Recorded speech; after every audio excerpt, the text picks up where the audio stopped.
With war rolling at us dog, we here to bring the truth. Jar open this podcast, we breaking through the fake news. They try to silence us, but we will be subdued.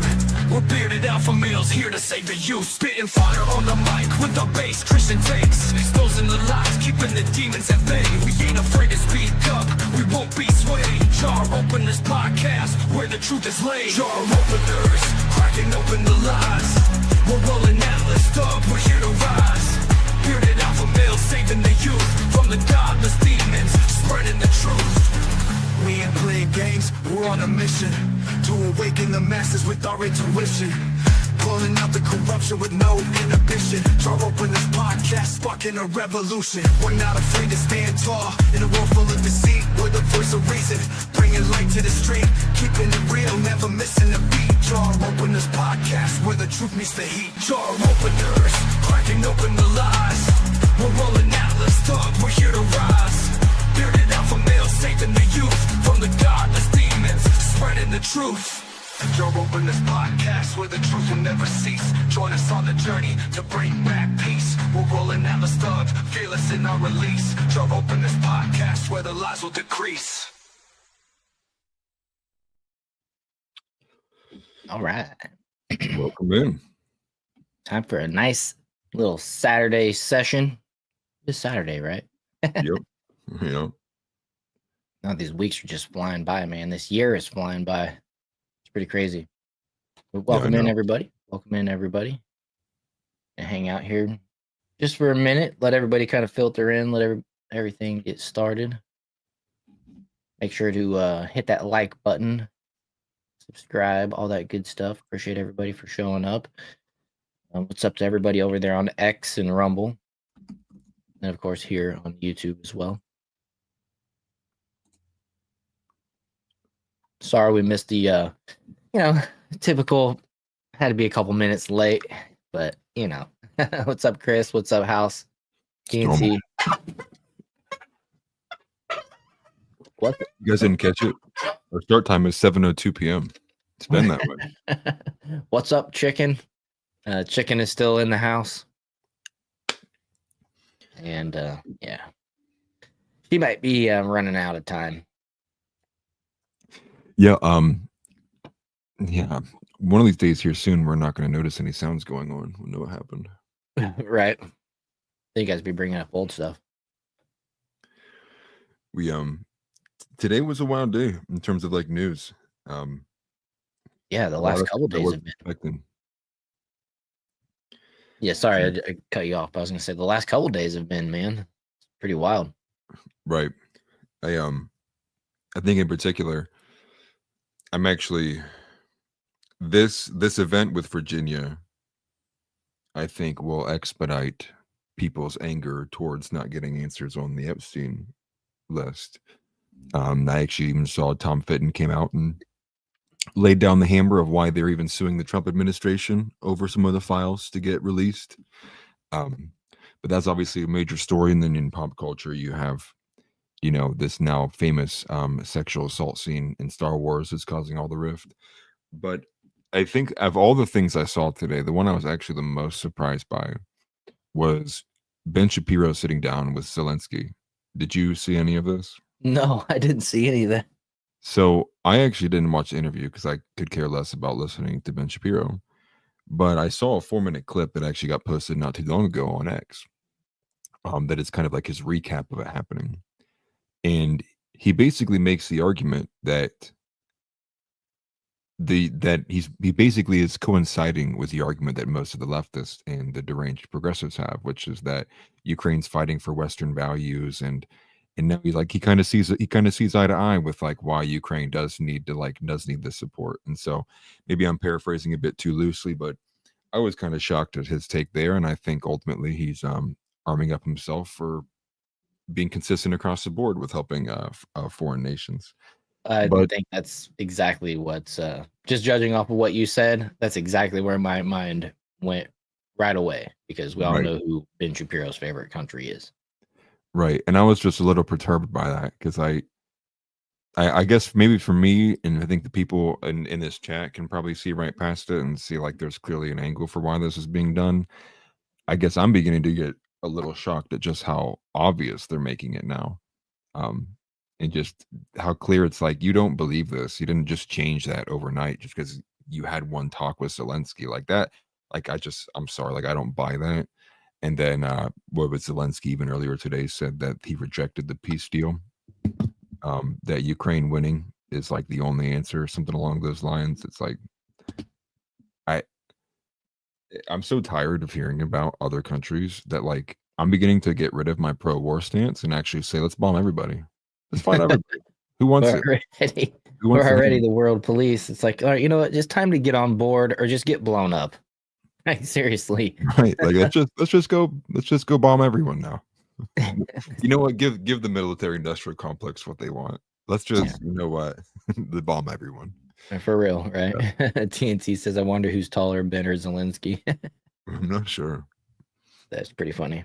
I know one can play the piano better than the other. Yeah, right. True. Very true. And one thing I did think that I don't know if Ben Shapiro can play the piano, honestly. He probably can. yeah, probably. But one thing I thought was actually a good addition, very, very, very last minute, and I didn't even get a chance to tell you this, Worrell, until right now, but I think incorporating like a prayer into the show actually is a good idea. Whether we do that, I think, at the beginning or the end, even some kind of standardized. In a verse of the day type thing or something. I was Yeah. thinking maybe I grift think off that's a of good route to Benny. go. No, but it's Yeah. actually a good way to go. You're right. Yeah, but good call out from Chris. And I figured we could actually go over some of the suggestions that we had too at some point, maybe even later on in the show, maybe in like the last like 10, 15, 20 minutes. Yeah, let's do Um, that. You know, honestly, I haven't even had a chance to look at the Discord in the last 2 days, but my wife was showing me some of this stuff, and I was like, oh, okay, well, this is cool. Yeah. So yeah, I'm looking forward to delving through all that stuff. Which, you know, while we're mentioning it, we do have a Discord that you guys are all welcome to join, and that link is in the description. If you're on X, you'd have to find us over on YouTube to find the link. Obviously, there's no description on X. Yeah. And, oh, yeah. I'm not taking credit for the idea, Andrea. That was Chris brought that up. Something I've thought about, but Chris was the one that made the point literally like 25, 30 minutes ago. So I'll credit to Chris, but I do think it is something we should do. And hey, and by the way, what's up, Andrea? What's up, Evil Elmo? Good to see you guys. And so we're obviously going to talk about the Virginia Guffrey situation. There's a lot of layers to this, and I hate to say this part of it, so I'm going to save it of why I think this all might have been put into action. It's ultimately a good thing, but I don't know. This would be just me completely speculating. So we're going to get into that whole situation with her. There's a second judge that has been arrested, basically assisting harboring illegal immigrants. I've heard some good suggestions floated out there that, you know, the activist judges, what we've called them, could possibly be a part of criminal organizations, cartels and such, by proxy over time. We might be seeing that as a result of, you know, coming to a head, what we've seen the last couple of days with these arrests of these judges and the things that these judges are willing to do. It's kind of mind blowing. Let's see what else we have. You guys might have seen this that Shedeur Sanders, the NFL draft is going on right now, and Shedeur Sanders is the son of famous Deion Sanders, and he's in the draft this year. He's a quarterback. He played his college days in Colorado, and Deion was his coach, and so he's a quarterback in the draft this year and was expected to be potentially a first-round draft pick. And I think he fell to the fourth or fifth round. Fifth round. Cleveland picked him. Yeah, fifth round. Cleveland picked him, and they got like 5 quarterbacks. It's funny because even Deion Sanders and Shedeur Sanders, they put out a post after the first day of the draft, which was like just their first round. And I think I can't remember exactly, but they mentioned Joe Flacco and they're kind of talking junk. And now Shadour's on the same team as Joe Flacco, so that'll be interesting. It's pretty funny. They basically pulled Joe Flacco out of retirement a few years ago, and now he's going to be competing with Deion's son. So, pretty funny situation how that all worked out for them. Good for Cleveland, I guess, but I don't know. We'll see how that works out. But in the process, Shedeur Sanders was pranked, and so we're going to show you guys that. That was really funny scenario, and I don't want to spoil it, so we'll just leave it at that. Yep. And we got a few more things that we'll get to if we have time. I like to say we every show I run through like 5 or 6 things that we're probably going to talk about, and then we talk about 2, 2 and 3. Yep. So appreciate everybody for showing up. Make sure you do hit that like button, subscribe, share.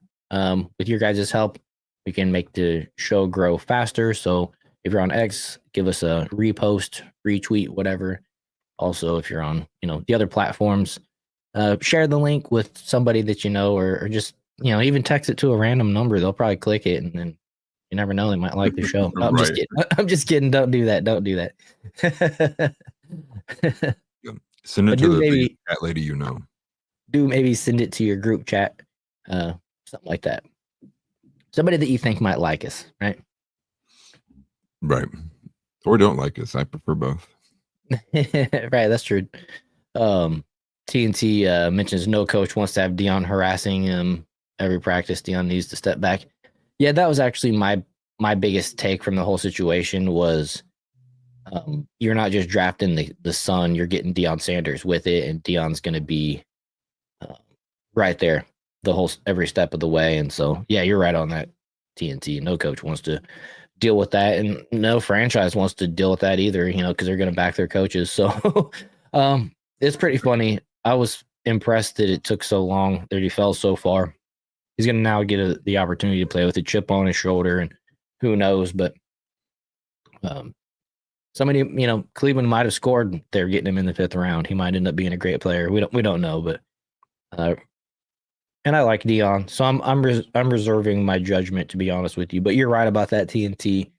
I think the whole package is not worth it to a lot of these folks, a lot of these NFL ownerships and coaches and stuff.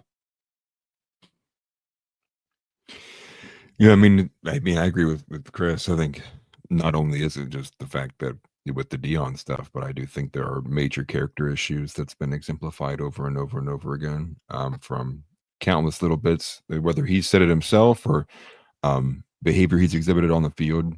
I think even if Deion wasn't there, that would in and of itself represent enough of a character flaw that you would begin to question. I think a lot of teams also think about long-term stuff too, right? You don't want another Henry Ruggs situation. What's the point of drafting somebody that talented if they're going to end up in a car accident and in prison next year? Right. So I think there are levels of it with that too. I think it's even less so. Like, I think teams ultimately, like these bottom barrel franchises too, when it comes with wanting to make their franchise more relevant, right? Get like some more people in the building, they would draft Shedeur Sanders, which would be most franchises that need a quarterback. They want people to buy jerseys. They're more than likely in a spot where they're not selling much, they're not pushing much merchandise, they can't sell tickets. And so the argument that, like, he's too much of a circus or whatever, like, I don't even think that's it. I think ultimately, from a lot of what we saw, like even in the scouts and what they were writing about, like his pre-draft grades as well as his combine grades and stuff like that, was like, the kid's awful, like all the way around. It's like he's basically like a mediocre talent from what they see compared to the other kids in the class like him. Like it was like Cam Ward, and as well as it was like trying to think, Jackson Dart, others in that class, Tyler Show, I think was one of their names. And then you add in on top of that, dude's going crazy, like saying like, I don't have to worry about anything. Like my dad, this, like, what, my dad did this. And it's like, of course I got my dad with me, and then doing all of like pointing at fans and stuff like that too. It's like, yeah, I just think they looked at it and they're like, do you want to take the chance he's something, or just go with this guy who we think is a little bit better? It's an easy choice. Yeah, for sure. Donnie's he said we gave Atlas shit about the wife beater, so he dressed like a member of Boys to Men. That's funny. And then Evil Elmo says, "Tell me why." That's funny. Well, have you know, I've worn this on the show before, but no, I actually, I think next show I'm gonna stream shirtless like Sneeko. I'm That's gonna have funny. no clothes on at all, actually. Well, how do you guys know that I'm wearing any pants? You guys ever see that actually where that you probably didn't see that. It was a viral video, but Shaquille O'Neal, he used to do that, or he might still do the like NBA like halftime show, or he used to do some like show for the NBA with the group of dudes at the table. And one day Shaq was just sitting there with his jacket suit on and everything, but he had no pants. He was just sitting there in boxers. The camera zoomed out and they called him out, and he was trying to play it off like he was full on, and I guess he was running late, so he just ran out there in his boxers. He had his suit like top on or whatever, but yeah, it's I'm funny. thinking Just of, thinking big dudes like Shaq doing some funny stuff like that. did you see the viral one of the guy in the drive-through who, like, later ended up unaliving himself? Mm-mm. There's a famous it's like they even have GIFs of it too now, all these memes got made. But this guy, I'm pretty sure it was just some random drive-through. I'm not sure if it's for food or, like, a car wash or something, but, like, he pulls up, and the lady, for whatever reason, is, like, recording, and she, like, walks up to the driver, and then, like, she, like, looks down, and she realizes the guy driving has no pants on, like, he's literally, like, got nothing on. Oh He's crap! just wearing a shirt, and she's like, "Wait, yo, what? Like, this is weird, what?" And he literally just speeds off, like, he literally just pulls out. And Mhm. then it was, like, 2 days later, a news story hit, and it was like, yeah, this guy unalived himself because he was so embarrassed about, like, that moment. Oh my goodness, that's crazy. He got Yeah. caught just trying to go pick up some fast food real fast. Yeah, right, he was trying to go too fast. Maybe he crapped his pants and he had to just take them off. I don't know. I don't know. That's Right. too much It might for have me. been fear of being called, like, a pred or something, right? 'Cause I think it was a girl who was talking to him, so he probably feared that. Right. So let me add this to the screen here. I haven't seen this video from this angle. I've only seen the other angle of it. I didn't know this angle actually even existed. Which angle? Um of this side of the phone call. I've only seen the other side of it. So that's really funny. Oh, really? Yeah, that's why I wanted to make sure I grabbed it. Right. Do we have both sides of the phone call by chance? No, I had Shadur's in there earlier, but then I saw that the Ole Miss one, someone that got released, so, like, that's better. 'Cause Okay. watching them crack up doing it was more funny to me than watching Oh just yeah. Shadur, like, play it off. Right. Well, he's treating it seriously, but so what happened was oh wait, I gotta stage this first. What happened was what had happened. Okay. There we go. So, anyways, we'll just start off with this one because it's funny. But basically, what had happened here was Ole Miss frat guys prank called Shador Sanders. I believe it was. I thought it was after the first day of the draft, but it might have been actually during either the first or the second day because he was I ready to can't get a call. remember. I remember that they posted as they were the New Orleans Saints, so that would have been either, like, the 9th pick in the 1st round, or it would have been early on in the 2nd round. Right. Yeah, I mean, they basically pretended that they were the general manager of the football franchise, calling in and say, like, that he was drafted, and what makes this even more insane is that I found out that Shadur's phone that he was using for that, they bought a special secondary phone only that the GMs were supposed to have the number of, and that's the Oh. phone that he got the call on, which is why he answered it and why this so somehow, some way, these Ole Miss kids got that number of that second phone they bought purely for NFL business, which is a Uh, crazy added caveat to that. oh yeah, that's important detail. I didn't even know that. But when you see it from the video from Shador Sanders' side, uh, it's ringing. One person has the phone, hands it to somebody else, and that person runs it over to him. So he wasn't even like by his phone when it rang, which you think he'd be right by it while the draft is going on. And you're expecting to be drafted. But yeah, Chris, we can find any number. But still, it's just weird that it's like he wasn't right there. He was like, he's at the same place, but not just right there by his phone. I thought it was crazy, but I've been like, hello? Second it rang. But anyways, let's check this video out here. I haven't seen this angle, so looking forward to it. Hey, is this Shadur? This is Mickey Loomis here, the GM of the New Orleans Saints. How you doing? This is Mickey Loomis here, GM of the Saints.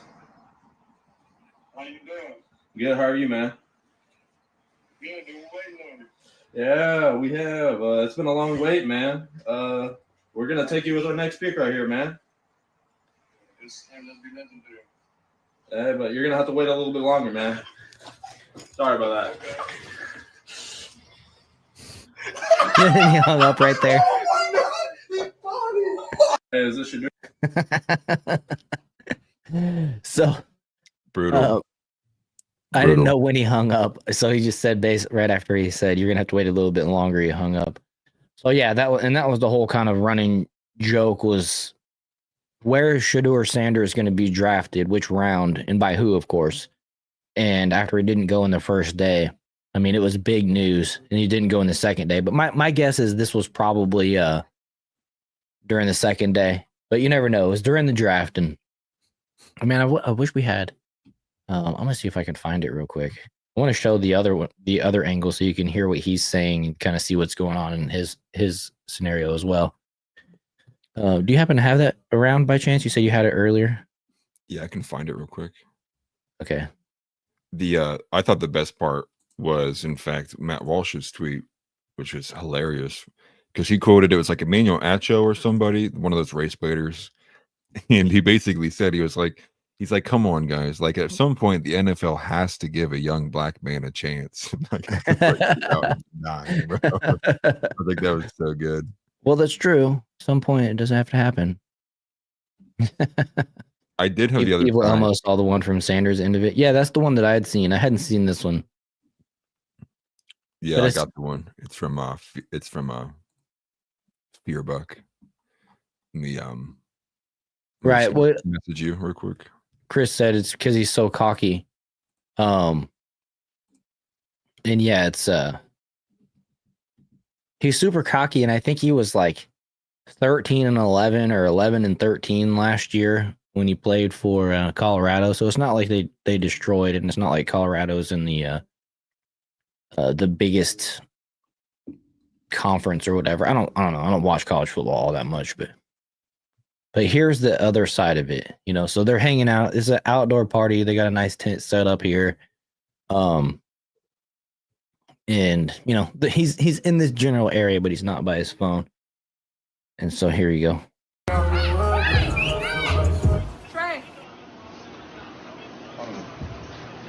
Hold on. Here we go.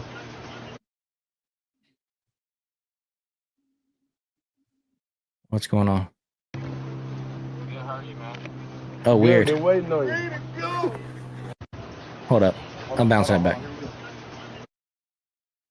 Oh, I didn't do this on the. Yeah. What's crazy is I got a different angle. The girl came out, yelled Trey or whatever, and then as a younger dude ran over and grabbed the phone from her, and then he ran over and handed it to him. So I hadn't seen this angle, so that threw me off there because the other one didn't have these skips. But it was his mom who had the phone. Okay. Yeah, how are you, man? Good. Been waiting on you. No, for sure. Why don't you get up and stand right here? Yeah. Legendary. Hang on. Sorry, there's got to be a better one. Because I saw it earlier. I'm assuming it's just poor quality because it looks like that was a clip from a stream. Somebody must have been live streaming. Yeah, because that was terrible. Like, what phone were they filming this with a Polaroid? What's going on here? Right. That's the one I just sent you. Yeah.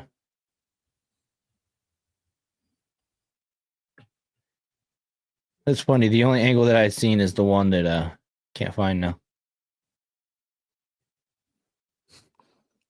Gonna have to wait a little longer.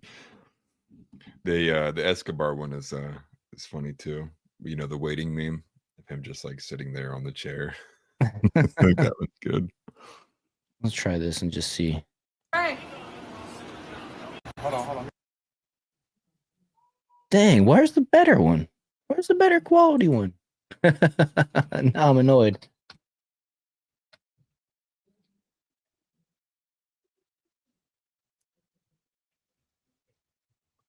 Oh, yeah, that's annoying. All right, well, we're not going to be able to find it, I guess. Yeah, I saw the one that you were talking about earlier with his mom with the phone, and she yells, and she hands it off to somebody. Dang. But yeah, I mean, it's pretty awesome being able to see both dial up. Yeah, right. See both sides of the prank like that, like so fast.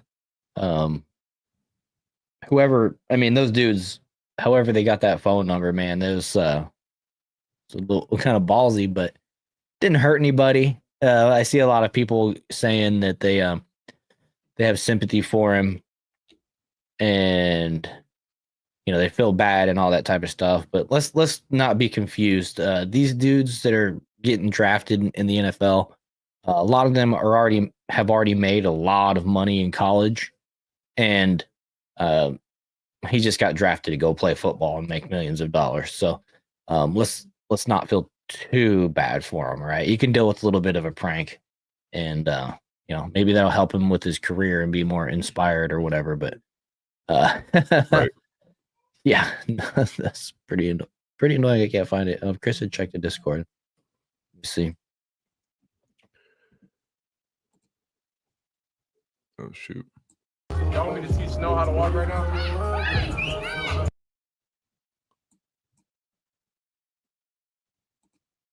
I'm assuming he just sent it to you. Yeah. See, I think that's the same one that we just played.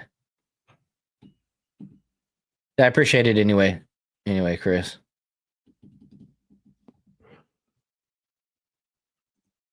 Let's see. Sorry. Got another message. Did you share it in the other Discord? Oh, no. I don't want to go in there. I don't want to lose my spot.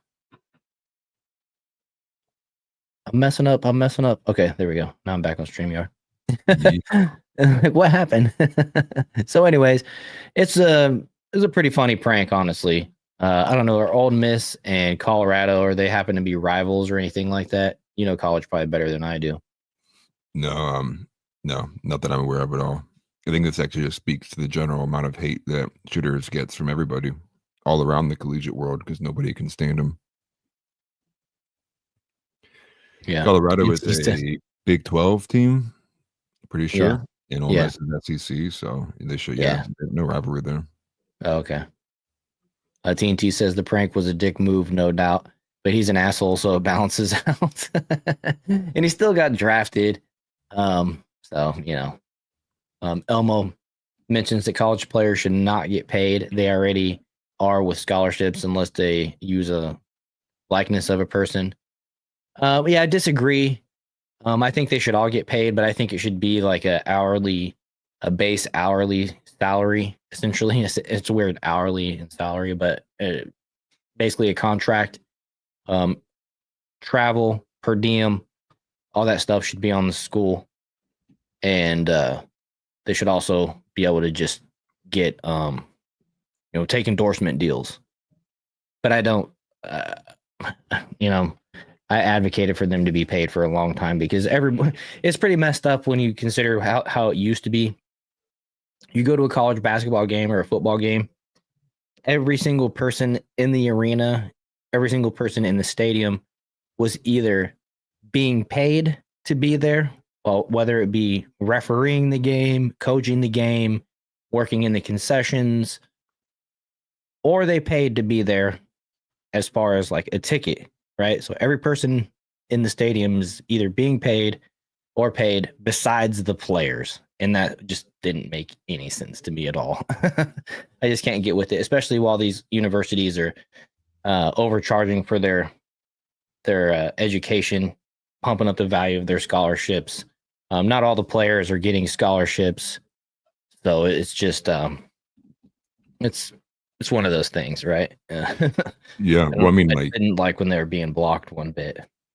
well, I mean, when you think about it from one angle, it's like if if I'm in college and I wasn't an athlete, like, is there going to be something that stops me from getting sponsored by some company if I'm doing something extracurricular not related to college? Like, that part I never understood was like, just as I'm playing a college sport, like I can't get sponsored by somebody. Like, that doesn't make any sense to me. I always thought that was ridiculous too. But like, I went to Ohio State. Like, I went to a major university, a gigantic college in the realm of sports. The amount of money that the university makes off of their likeness is incredible. Um, and I don't think every college player should be paid the same at all. I think particularly if you're somebody like a Braxton Miller or an Ezekiel Elliott or a Michael Thomas, or I mean, insert any historical great Ohio State player, they've sold thousands, if not millions, of jerseys with their name on the back of it. It's like, yeah, school shouldn't be the only person who makes money off of that. Like, the player should get some kind of residual from that. You're using his likeness to sell the jersey in the first place. I wouldn't buy a jersey that had number 15 on it if it didn't have Ezekiel Elliott's name on it. Same Oh with yeah, people like Joey Bosa and all these like major people. oh That's yeah, why exactly. I think people is like it's a testament to how much do people believe in capitalism when you look at the question of the collegiate athlete. I mean, overall, I would agree, as much as I agree like they all should be paid and it should be free form, is also the same way that it's like what's the best way to say this? I guess really, when you look at it too, it's like it will probably have a negative consequence overall on the sport entirely. Like, I think we're already seeing that.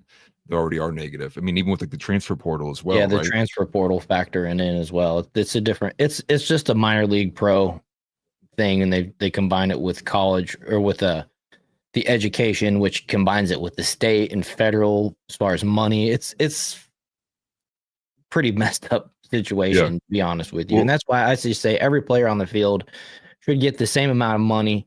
Maybe it's $20 an hour, maybe $15 an hour, but they get paid for their time, their travel, they get per diem when they're away from home. right. And a lot of these people, they're blocked, or they used to at least be blocked from taking endorsement deals. And not everybody that plays in college football or basketball goes on to the pros, but they might still be good college players, and so they miss the window of opportunity to get endorsement deals. I always refer to the KU Yeah. quarterback that was good for KU. They won like the Orange Bowl that year, but he had no chance to be NFL quarterback, and he would have done good for himself if he could have just taken some endorsement deals. A local car dealership wants to pay him to be in a commercial or something like that. You know what I mean? Well, Um, what's funny is they were this blocked reminds from all me that of before, and now they aren't. Huh? well, I was gonna say, and that's one of the situations I agree. When you have like the Northern Illinois universities, right? With what was his name, Jordan? What's his name? You have like all these players who probably aren't going to end up in the NFL, but put their universities on the map, especially in a collegiate sense. And it's like, especially when nonstop, all of the colleges use these players. Like I said, someone's earlier said, like, yeah, but the name versus likeness. I mean, like, I promise you, please go to an Ohio State campus. You will see college players plastered all over the university. You go to Oh like yeah, the they're used Shield, for recruiting. They're major used for banners. recruiting the next person. They Right. don't really get the education. I've referenced Devin Hester can't read. He literally graduated college, was illiterate. Um, Right. so they're not there for the education. The top 1% definitely aren't there for the education. They're forced essentially to go to college to be 2 years separated or whatever from high school before they can even be drafted. Yeah. It's all controlled, and so it's taking advantage of the young people of our country. Uh, Hundreds of millions of dollars, billions of dollars in the industry, and I just didn't like the fact that these kids were being, they're forced to go to a banquet and sign autographs that they would like autograph a jersey that they would then auction off. They Right. didn't get any money from that. They didn't get anything for their time, and so that's why I think like. And Elmo added the caveat there that unless they use a likeness of the person. And I saw that TNT mentioned we'll just take their name off the jersey, but then nobody wants the jersey. And so Right. that's the thing about it. And, Right. and they even used to do this with the college football, the video game. and it eventually shut the video game down for a couple years until they worked this whole thing out. But they weren't using the players' names in the video game, but everybody knew who the players were that was playing it. They knew who it represented, and most of the people would go and they would download that little information pack that would put the names on the players while they played it. So I mean, it's just unavoidable, and that's how the world of sports is. That's why I think that this is, you've seen that meme, right? It's just like, it's the consent meme where it's like, is there somebody you forgot to ask? Where it's like the young couple is like, I consent and I consent. And then it's like that old angry woman. Yeah, I don't consent. And it's like, but you're not even in this transaction, right? You have people who are like, I want to buy a jersey with this player's name on it. And the players are like, I agree as long as you pay me. And the colleges are like, yes, okay, well, it's fine. We'll pay you for this arrangement. We'll set this up. And then everyone on the outside, like, no, I don't consent. It's like, bro, you're not a factor in this equation anymore. Like, I get it rubs people the wrong way, but that's like, it's a real testament to like, there's a free enterprise interaction happening. They want to make it more profitable in revenue. And everyone's like, they don't want it like that. And it's like, I mean, I understand all the negative downstream effects of it too. Don't get me wrong. I think it's going to destroy college sports. But when it comes to principle, it's like if people want a deal and they both agree to the terms and you're not involved in it, you just look like the old lady saying, I don't consent. Well, it's like the top 1 to 5% are the ones that are impacted the most by that. And, they can do the whole transfer portal thing. And so they become a commodity. And so the university benefits from having top athlete A transfer to their school. And so it just comes with a price. And that's why these college kids now get the contracts that they do. I think, the guy that was drafted number 1 last year, Caleb Williams, he was a multimillionaire for the money that he made in college. So it's crazy, but that's the thing. He's a commodity to whatever school that he went to. So, I mean, they're just paying for the value that he brings them, and rather than taking advantage of the youngsters of our society. We groom them to do the right thing and go to college. And then when they go to college, they make hundreds of millions of dollars for somebody else and make shit for themselves. It's pretty predatory. Right. Well, here's the thing too, is like, the reality is, and then House makes a great point as well. Like, they were already paying these guys regardless. It was just happening out of the table. And like, and I get it, Chris, but the thing is like, the college is an NFL farm system. Like, they don't do the NFL draft and they look at, now who are we going to draft out of like this rugby league over here? Like, who are we going to draft out of like the Canadian Football League? It's like, no, they're only drafted out of like the United States college, the college farm. Like, that's what it always has been. Right. And I get it. Like, I agree. Like, I think it's going to be bad for the sport, but in the end, if all sides agree to be doing this, and that's decidedly what they want to do, I really don't see any way around it. I don't, because I disagree with the fact that these universities can get by using everyone's likeness for all of these things that help proliferate the university and make them money. Is like, I wholeheartedly disagree. That'd be like someone using your photos for a modeling company, but you make nothing off of it because they just decided. Well, it's always been this way. We never paid people we took random photos of. It's like, bro, you have me plastered on the front of your magazine. Like I would at least like something for that in case, like, now people are gonna have a memory association with me now. Things like that like, obviously would. I think in any other scenario, people are totally okay with it. TNT said, wasn't the NCAA sued to make this happen? I believe so, and I think that was in conjunction with the college football game being taken down for a few years. They quit making it. It was because there was a case going on trying to determine if the students, what the students were entitled to and stuff like that. What's up, King Solo Wings? What's up, Jay? Good to see you guys. Well, they pulled a lot of that back. I had a good friend who played basketball for the University of Urbana who got fined and suspended because he drank, was it like muscle milk protein? He'll have to correct me. Oh yeah, and that's the other thing about this is these kids are held to extremely high standards. They got to watch what they put in their bodies. You're about to say he just took like a muscle milk or something like that. It was and like then, on like the banned list of substances, and then they found it, and then he ended up something over the counter that you can buy. Yeah.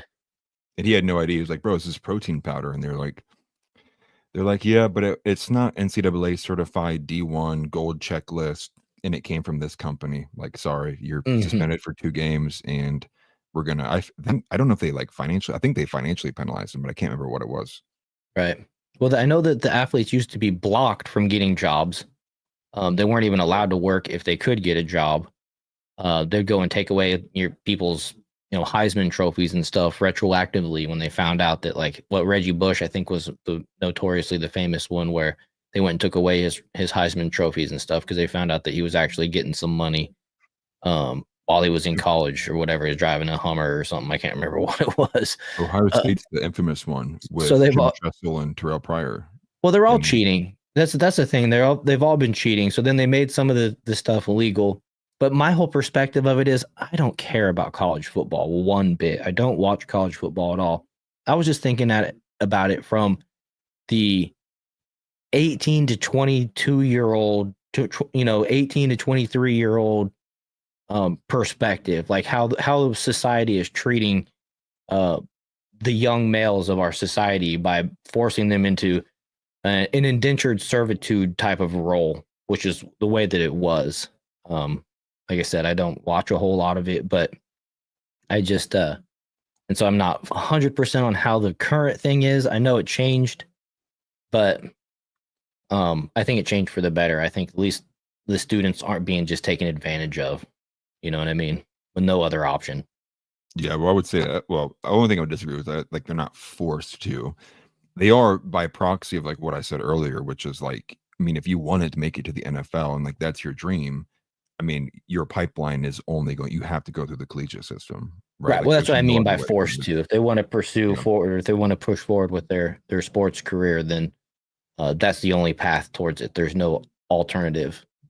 Which honestly, basketball wise, creating a minor league, like 2-year league that bridges the gap from high school to college, because I believe, or high school to pro, because I believe they made that same rule right after LeBron was drafted out of high school. They can't draft the high school kids anymore.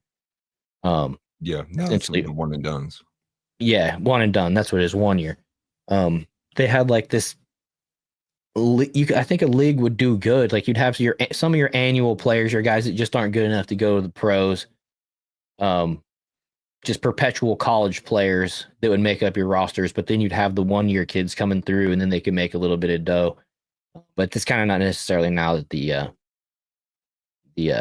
students are allowed to be paid. But regardless, let's go ahead and move on to the next one. I think we talked salary cap and football a little bit too long, to be honest with you. Right. I love talking about this type of stuff, and it's draft time, so forgive us. I hope you guys enjoyed it. Make sure to hit the like button and share. Right. Let's see here. King Solo Wings mentions, I think the money is way out of control. They should make as much as a teacher, and the city gets the difference from the league. Yeah, I don't know, man. College sports, just to wrap it up, my final thoughts is there's a ton of alumni that just donate millions of dollars to the academic or to the athletic foundations or athletic departments of these colleges. I know it was around 2010, the University of Nebraska had like $250 million just sitting in a freaking account that people would just alumni donating back to the school. So I mean, it's way out of control. The highest state employee in every state is the college football or basketball head coach in that state. We've already talked in the past about how these universities get federal funding. So it's just like there's too many fingers, too many hands in the pot, right? And I don't know. Ultimately, I think it will just become a semi-professional league represented by a college team. You know what I mean? This is the college team's semi-pro league or semi-pro team. Well, I mean, to even round it out, though, here my take would actually be on the opposite end of that, which I think the money thing is to me isn't actually entirely fine in terms of like people donating into it. I think say a quote from Asmongold, there are winners and there are losers. I think if a school can show that it did provide a great opportunity, you graduate from there, you did make it, and you want to give back to the school that made it possible for you. There's still some of the same staff who are there. Then boom, yeah, I'm going to donate right back to that school and build it up. The same way, even if you take sports out of it, right? With some of these like smaller high schools, some of the best high schools in the world are private schools. And a lot of it is because of the donations that the alumni and the family and the community give into it because they believe in what that school is. I think, the equity argument and then trying to say like, well, people need to control how much money and funds are going in there. That's like, to me, that gets, it's too over the top. And it's the same with the argument with government. I think the people at the local level who are actually engaging and directly hands-on with this are going to be the best ones who can make the best choices about how much money and where should it be spent at most of the time. I think if you add like a third-party metric in there where, who's going to come in and have to divvy this out, right? I mean, obviously the government's going to have to come in and say, hey, this school is getting too much money. We need to make sure you're capped at this much money. I mean, like, I disagree with that. Like, if an alumni wants to donate his entire estate to this school because he believed in it so much, it should totally be a thing. Should be allowed. I mean, if they want to, I'm fine with it. I'm just saying that these athletic departments are making money hand over fist, and there's no reason for them to not start sharing it with the athletes. Yeah, right. No, I mean, ultimately, the athletes on the field are the whole reason why anybody shows up. So, right. I mean, you're not really a fan of the coach. Some coaches you are, but really, if you're a fan of the coach, you're a fan of the team he's coaching. Right. KU fans love Bill Self, but I promise you, when he's not coaching KU, they won't love him as much. They'll love the current coach, or whatever. Right. They'll just move on. That's how sports goes. But yeah. Oh, just me. That's great. That's great news. So sorry I'm late, everybody. I just made the biggest sell of my entire life. I'm really still kind of in shock, and I think Jesus. Oh, praise awesome. Jesus. Just me. That's awesome. Congratulations. Good stuff. Good stuff. Just me's about to be a minority owner in the Kansas City Chiefs. Let's see here. So let's talk about this Virginia Guffrey thing. Yeah. This is one of those stories that when I saw it, my initial reaction was rage, and largely because it's just directed at why is this even a thing? It's directed at the fact of like bro, at the end of the day, I am bothered deeply at the deepest level of my soul that we are ran by a satanic cabal of pedophiles. It bothers me. It bothers me to probably to the point in which it's stressing me out too much. Like, the correct advice to me would be to calm down. But it's so in our faces. It's so blatant that the only take I really have is just pure rage at the fact that we haven't got the Epstein files yet. That we've now let another person be victimized by the same thing that has been plaguing us for, 50, 60 years now, probably even longer than that, probably way even longer than that. And staring in the face another person who Epstein themselves in regards to this. I mean, like, it just lights me up inside too. I kind of echo Nick Sortor when Nick Sortor said WTF, like, this is the whole reason why people demanded we get these files, like, it's immediately. Part of the reason why Judicial Watch and Tom Fitton are suing the Trump administration for these files, because this has gone on, quite frankly, it's a day in a million years too long. I'm just disappointed. I think ultimately, RIP, God rest her soul, for whatever happened to her. Clearly, previously, but about a month ago, she was hit by a car and given only a couple of days to live, in which she then found out she had some, by proxy, being hit by the car, not because of the car. She found out that she had some like deep-rooted kidney issue, and then that forced her to get and prompted her to get on more medication. So there is an argument.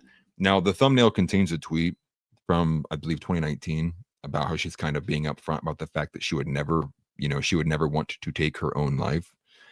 And I think, though, even that 6-year period when you get hit by a car or you're forced onto a bunch of medication, I do and would say I think there is an argument to be made that possibly maybe something could have happened where she might have done it.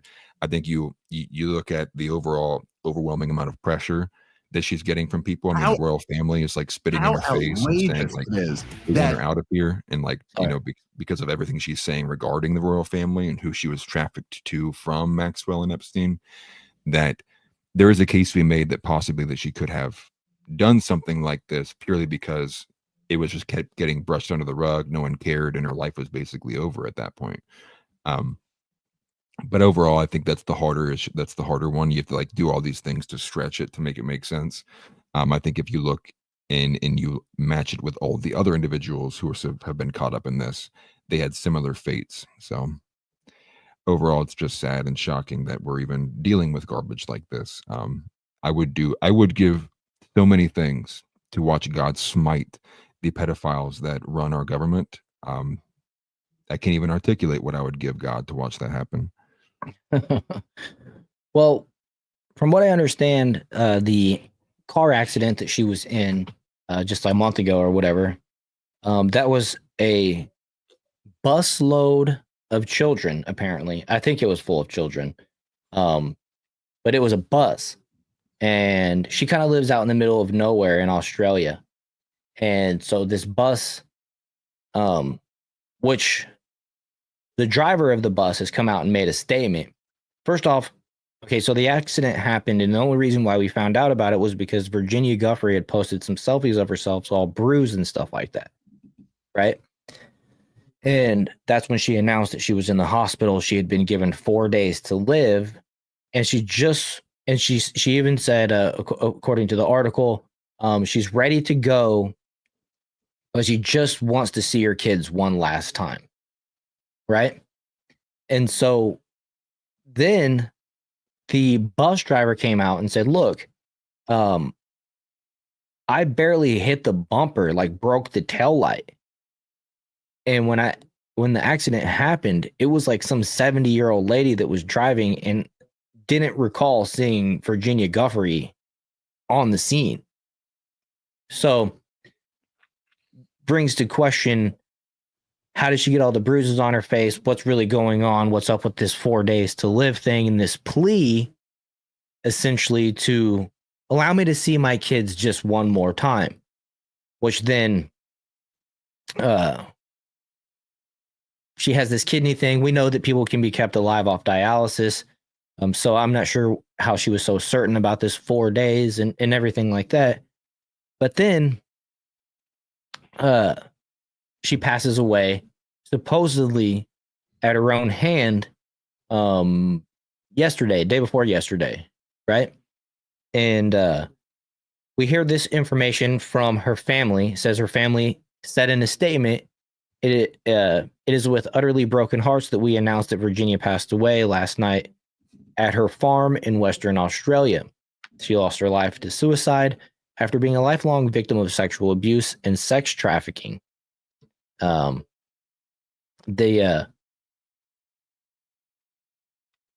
Which begs me to ask the question, when you combine it with the weird story with the bus and the bus driver making the statement, and then we have the kind of cryptic post from Dan Bongino a week and a half or two ago saying that, look, things are being done behind the scenes. We have the whole Pam Bondi didn't release the Epstein files, but she kind of did. But there's this whole other bus load, truckload of Epstein files that the Epstein files, as I go through puberty, excuse me, Epstein files that the New York FBI had not handed over. So now they're going through those currently. And I can't help but wonder, I just can't help but wonder if the people who are unnamed, but could be possibly in trouble, the perpetrators, the people that were paying for the trafficking, essentially, the Ghislaine Maxwell's in jail for trafficking on the island and whatnot, but we don't know any of the perpetrators of the crime, who she was trafficking to and things like that, right? And so it appears that maybe those people are being, well, let me go back. It appears that maybe Kash Patel and Dan Bongino are sniffing around maybe some of those people. And I just can't help but wonder if, the number one witness of one of the most heinous crimes of the century, when that person goes, what happens to her, what had happened, it's, you know what I mean? You just got to wonder what's going on. There's more to this. It's not just, I just can't bring myself to believe that it's just this simple, what they're telling us. Right. Well, yeah. Let me just take this moment to do a temperature check real quick. Let's just make this real simple. How about the chat can put 1 if they think that she did not Epstein herself, and then a 2 if you think there's enough reasonable doubt that she did. And we'll just do a temperature check to see how everyone in the audience feels about this. Because I think I'm on the side with you now. I've been on that side, but I think it's more and more getting to that point where, I mean, well, what can you say now, right? With all these things happening, it's like, are there people now in the Trump administration who are in on this, right? Like, is there clearly like that deep of a deep state, or at least a concerted effort to bury this, or like to ensure that these things never get released in a way that we'll see or would provide justice? And I think it's funny, right? Chris says Pam Bondi's another Obama, just using her position to get on TV. I mean, like, right? I think it's just funny, like the meme's living, like it's fully alive and breathing now, right? It's like Pam Bondi, like 2 arrests, Pam Bondi, like I forget what the other stats are, but it's like 48 Fox News appearances. It's like that's like your stats, and I mean it is kind of pathetic, right? And I think even Mary Morgan addressed this a bit on Timcast, although not in the light of Pam Bondi, but in the light of deportations, which is she put forth the argument, which is what I would have been saying, which is people are letting the bar go too low for what we the people like mandated and wanted for this Trump administration. It's Right. like we need to get more people who are holding people's feet to the fire of like, hey, we're getting close to like what's now been well over 100 days now of being in office. Like, and I think now if you compare that on the shorter timeline till midterms, it's like we really don't have much more time before we are at risk of losing like some of the majorities in this current positioning that we have. That it's like, yeah, now's the time to get a little bit more vocal, especially when it's seemingly so artificial what they are doing. Now I will say, like, this judge being arrested was a great sign. In the counterpoint what it's saying there, but that's still only like one thing, right? And it's like now we're like celebrating literal singular individual instances when like we were demanding like a way more than that, like, right? Like we were mandating like come in with like a hatchet, right, and just like start swinging for the fences. But it's seemingly that's not what's happening. We're getting more of maybe a surgeon coming in and being like, well, maybe I'll take this little bit out and I'll cut this little piece here. Like, Right. that's not what we wanted. We wanted someone with a hammer go in and put a blindfold on him, just start swinging. Like that's what we wanted. We didn't want this like very, very precise. Maybe we'll argue on this point. Maybe we won't argue on this point. And so I don't know. I'm trying not to be black put on this, but I am greatly disappointed. And I think this story kind of puts a cap in it, which is like, maybe we had prioritized the Epstein list, and maybe that was like the main priority of like, let's get all of these deep state operatives out before we worry about anything else. We got to clean house first. Maybe something like this wouldn't have happened the way it did. Well, apparently Pam Bondi said that they're starting to do truth detectors or whatever it's called, lie detectors on folks trying to weed out. She essentially kind of admitted that there is a deep state, and they have ramped up their efforts in trying to weed these people out. Right. But I would be more inclined to think that it's somebody. Look, Virginia Giuffre famously claimed that she was sexually abused by Prince Andrew at the behest of Epstein's associate, jailed British socialite Ghislaine Maxwell, when she was just 17, right? And so I would be more inclined to think that it was one of the perpetrators of the crimes that would have done this, rather than maybe what you suggested at the beginning, where if is somebody on Trump's, around Trump involved or anything like that. I think it's just that Dan and Cash are actually in the right areas, and there's more of a mafia situation where the witness just needed to disappear. You know what I'm saying? And but I very seriously doubt this is Trump or anybody trying to protect Trump. But you never know, right? I guess you'll never know, but I don't think so. And not a literal person even put 2 in the chat. So it looks like everyone is of the belief that something clearly happened to this woman. Right. That led to this situation. So yeah, definitely. Let's see. What did you say? It cannot be understated. You can take a over-the-counter constipation medicine to fool a lie detector. That's funny. I've heard you just clench up before you answer every question, and that becomes like your baseline thing. But I don't know. I've never been in this scenario. Right. Yeah, and and alongside with this too, one thing I wanted to point out as well, and I actually added the clip from PBD when they talked about it. But the judge who actually went ahead and oversaw the case with Trump and E. Jean Carroll, which was again basically like a Law and Order SVU episode playing out in real time. It was all a bunch of dredged up fake stuff. She clearly had a fantasy of being abused by somebody. The same judge who oversaw the E. Jean Carroll case was the same judge who dismissed Virginia in court.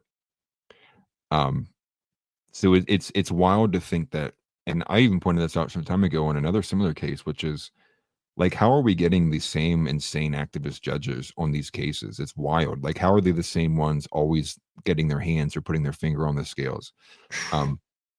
Which I think it's like at a certain point, you can only have so many coincidences before you need to start, connecting dots. They can't all be coincidences, because that even defeats Occam's razor, right? Which is like everything can't be a coincidence. I mean, it would take the amount of assumptions required to believe that these are all coincidences. It begins to get too much. It's overbearing and overwhelming. So you begin to have to point and draw lines between some, because some of these can't be coincidences.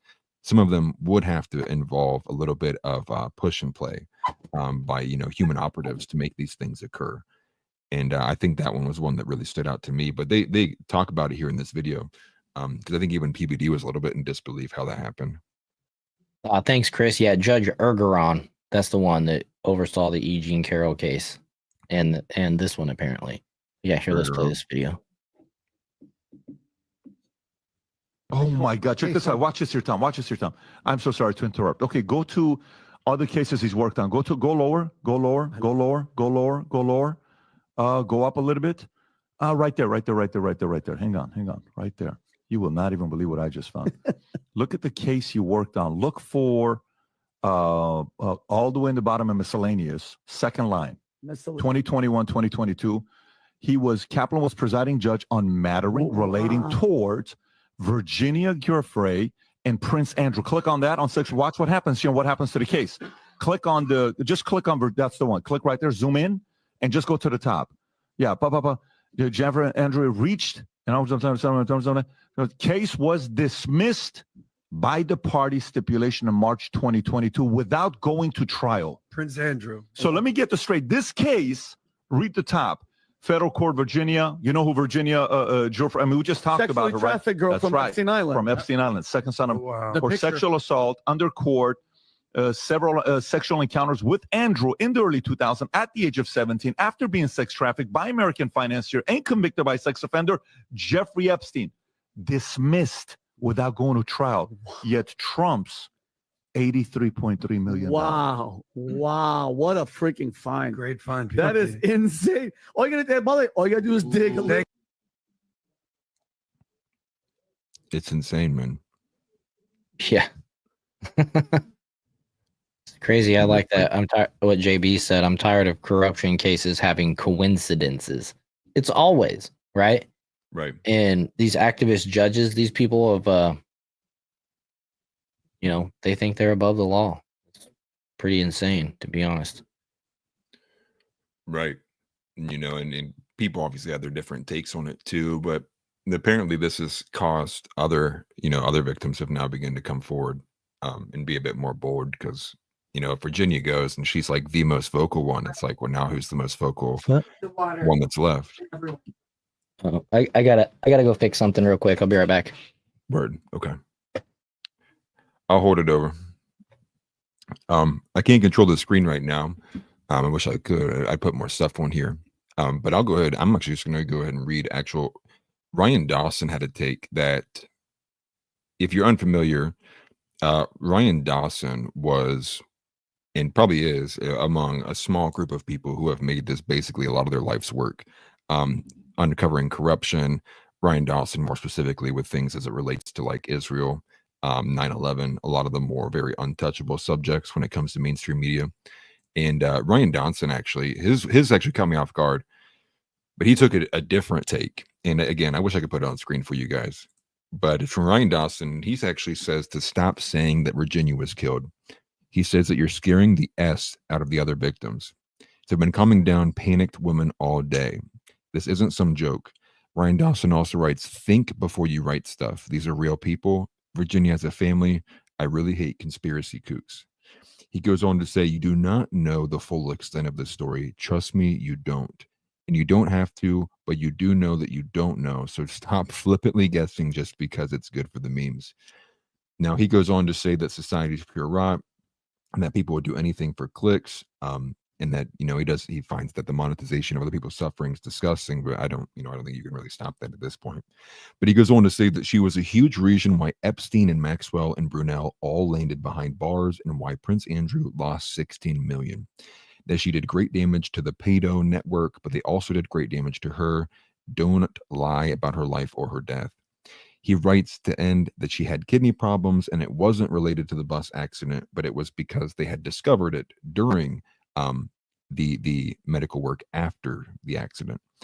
And so he writes that she wasn't doing well and that it wasn't a surprise to him that she would have taken her own life, because she did have a 5-year nightmare with serial assaulters. And but he basically is saying that we don't know enough, basically, and that it's too easy to basically go in there. Now, people who are familiar with Ryan Dawson, he is a very arrogant individual. He's extremely arrogant. It's actually part of the reason why most people don't know more about Ryan Dawson. He's a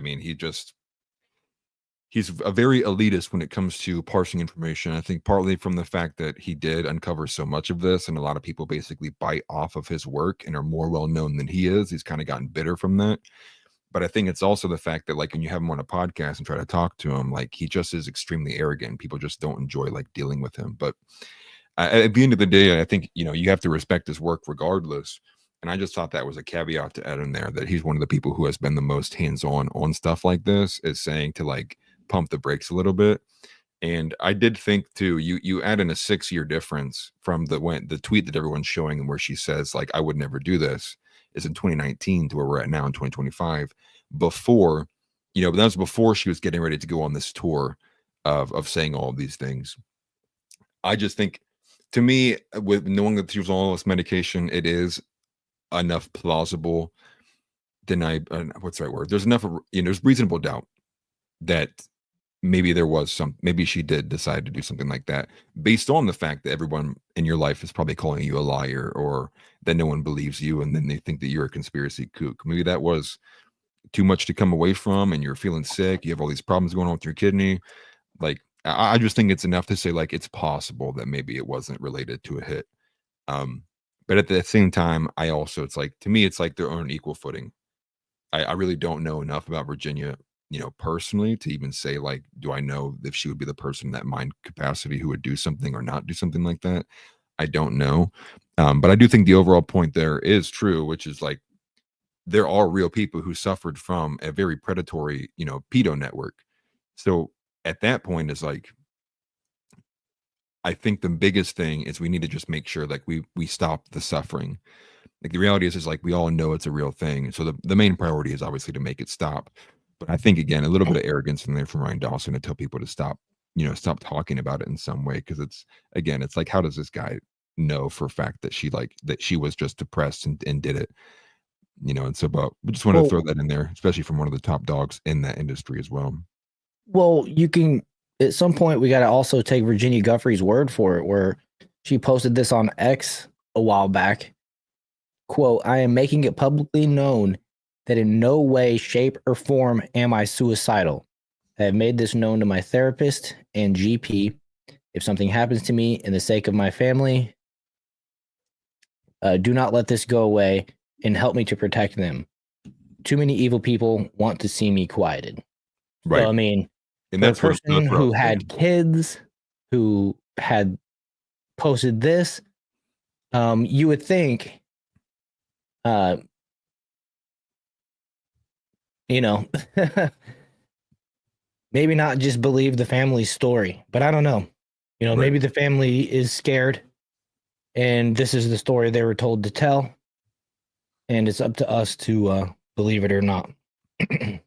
Right. And that's what I was getting ready to go to is like, so if you're telling me to, like, if I had to believe what the government said or a 6-year-old post, I would still believe a 100-year-old Facebook post before I ever believe someone from the government. I don't even care if it was Trump himself saying it. That's like one of those things where like you're asking me too much to go, yes, I do trust the government. Like, no, I do not trust the government at all. And for a literal second, even if it's my guy, quote unquote, who's in there, don't trust him, not at all.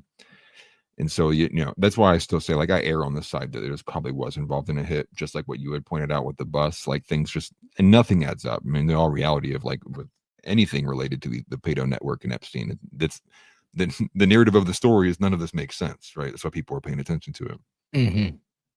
TNT asked, did you make you put pants on, Worrell? Oh my gosh, I forgot. Did you guys see when I got up? Dang it. That's funny. No, I just real sorry. My wife had to come grab me. Apparently the neighbors have been knocking on the door.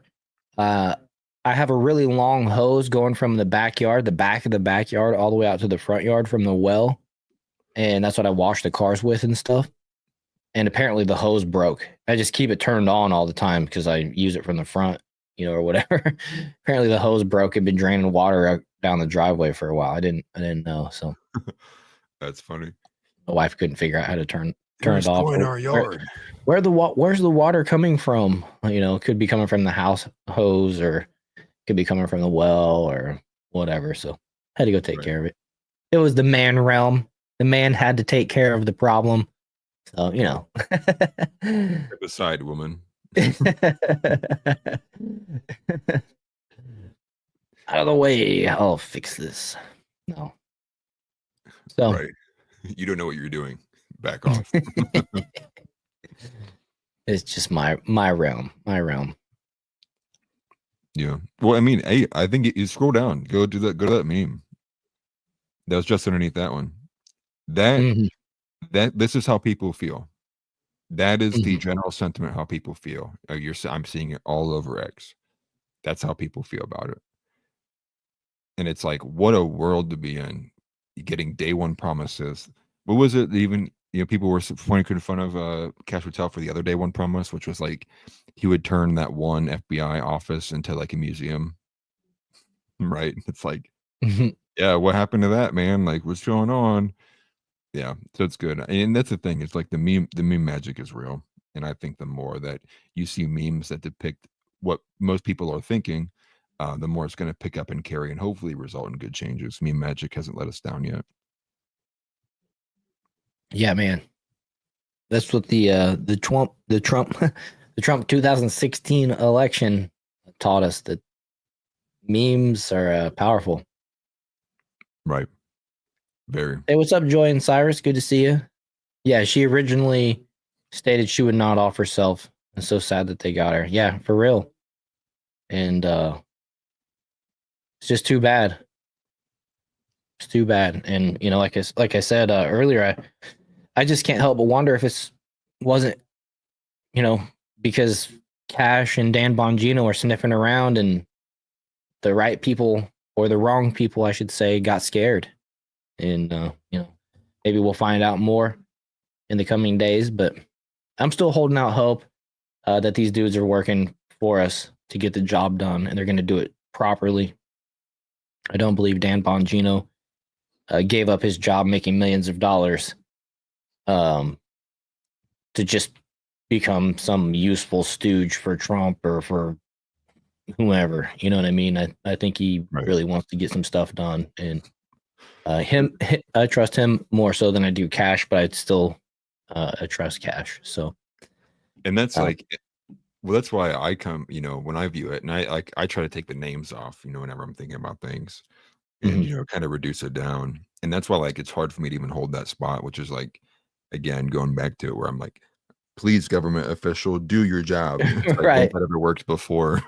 Right. Well, and that's the crazy thing about it. It's like, do you trust the government? No. But I trust these guys. And so we have Right. our guys into these positions. So it comes with a little bit of trust, a little bit more trust than the previous guy got or gal. Yeah. Because these are our guys. So we got to support them. We got to, still keep the pressure on. I saw it was cool. Trump did an interview with Glenn Beck the other day, and I think it was 2 days ago, and I just watched it this afternoon. And Trump acknowledged that he needs to escalate the deportation rate. And Yeah. I was really happy to hear him say and acknowledge that fact that the people elected him for that, and for that amongst other reasons, and that he needs to deliver still. And that they're working on it and everything like that. So it's like, man, and he mentioned a lot of what we've said before in the past, that these activist judges, they want to get a literal trial for every single person. They get their due diligence, their day in court, even though they were just shipped in. I think Trump said Biden let them in unvetted. And for me to send them back, they all have to get their day in court. And he's like, you're talking millions of people. He's like, it's literally impossible. So he's working around, maneuvering around those obstacles.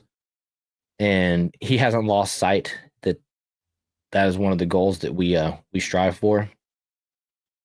And so that's good. And I do believe that Trump can do more than one thing at a time. And so even though he's working, talking to Zelensky today, that was just part of his day. Right.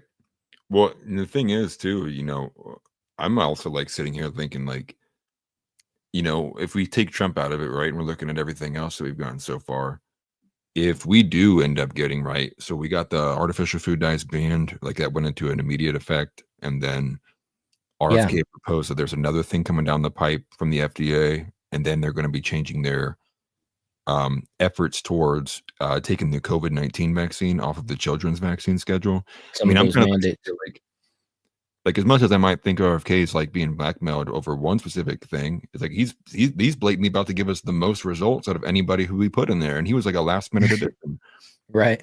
And that's what that's why I was hoping we wouldn't be at is we the way it was proposed is basically every single person putting up here is going to come in and they're going to be ballers. And we're all going to be right now I'm looking at 2 stars on a 10 deep, NBA roster. I'm I only got 2 guys who are giving me points. Mm-hmm. I got to figure out who else we got to put off the bench and put in here to help us put some points on the board.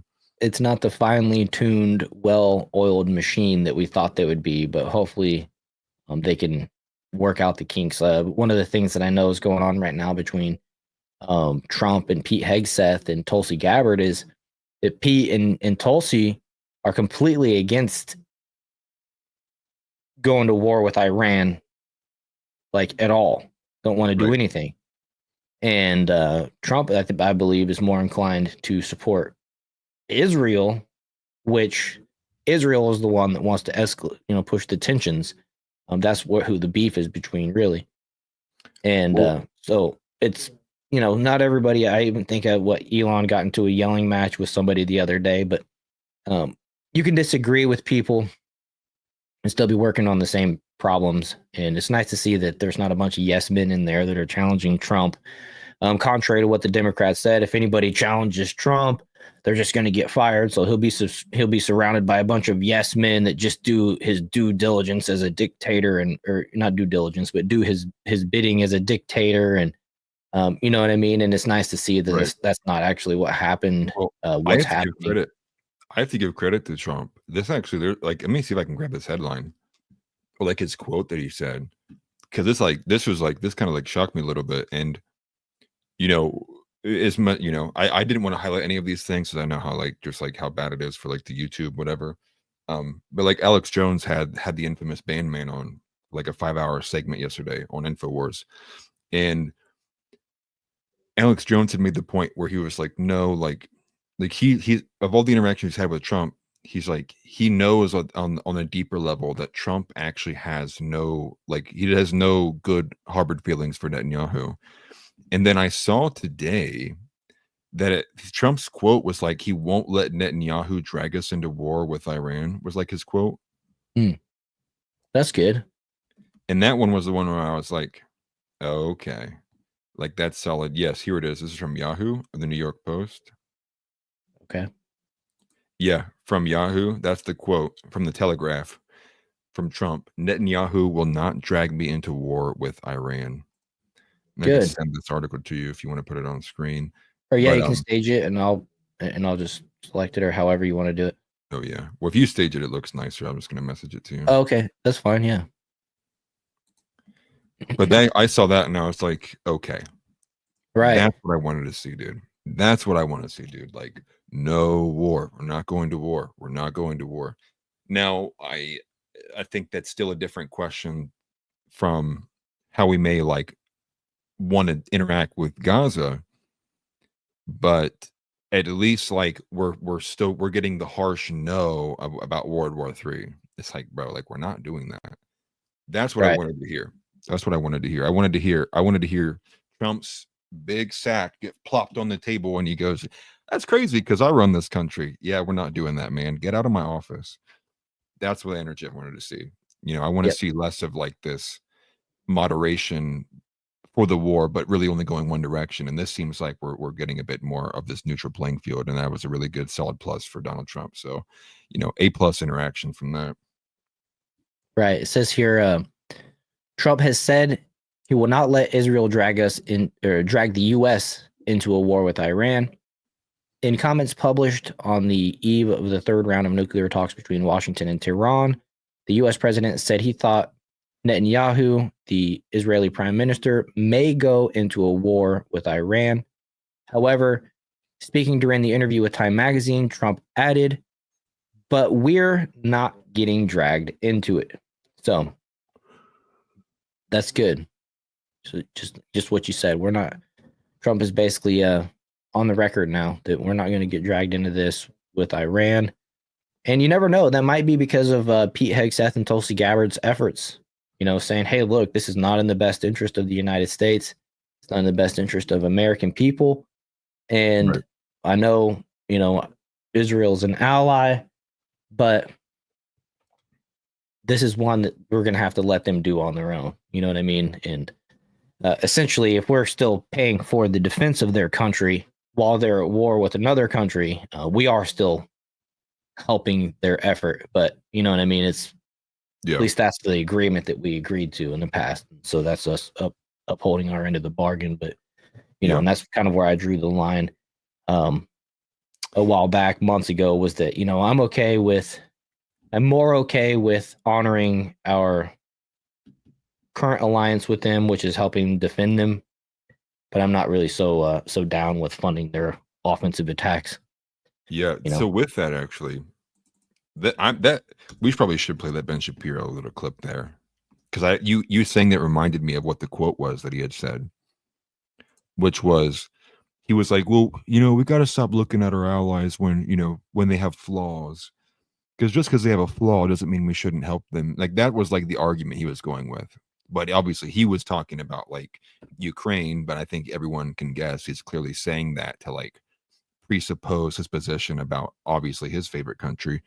But let me go find that and grab that, because I think this is the real issue. It's like our allies, like it's not a matter of like they're imperfect and they have flaws. I mean, like that's one thing if we're not morally aligned with them.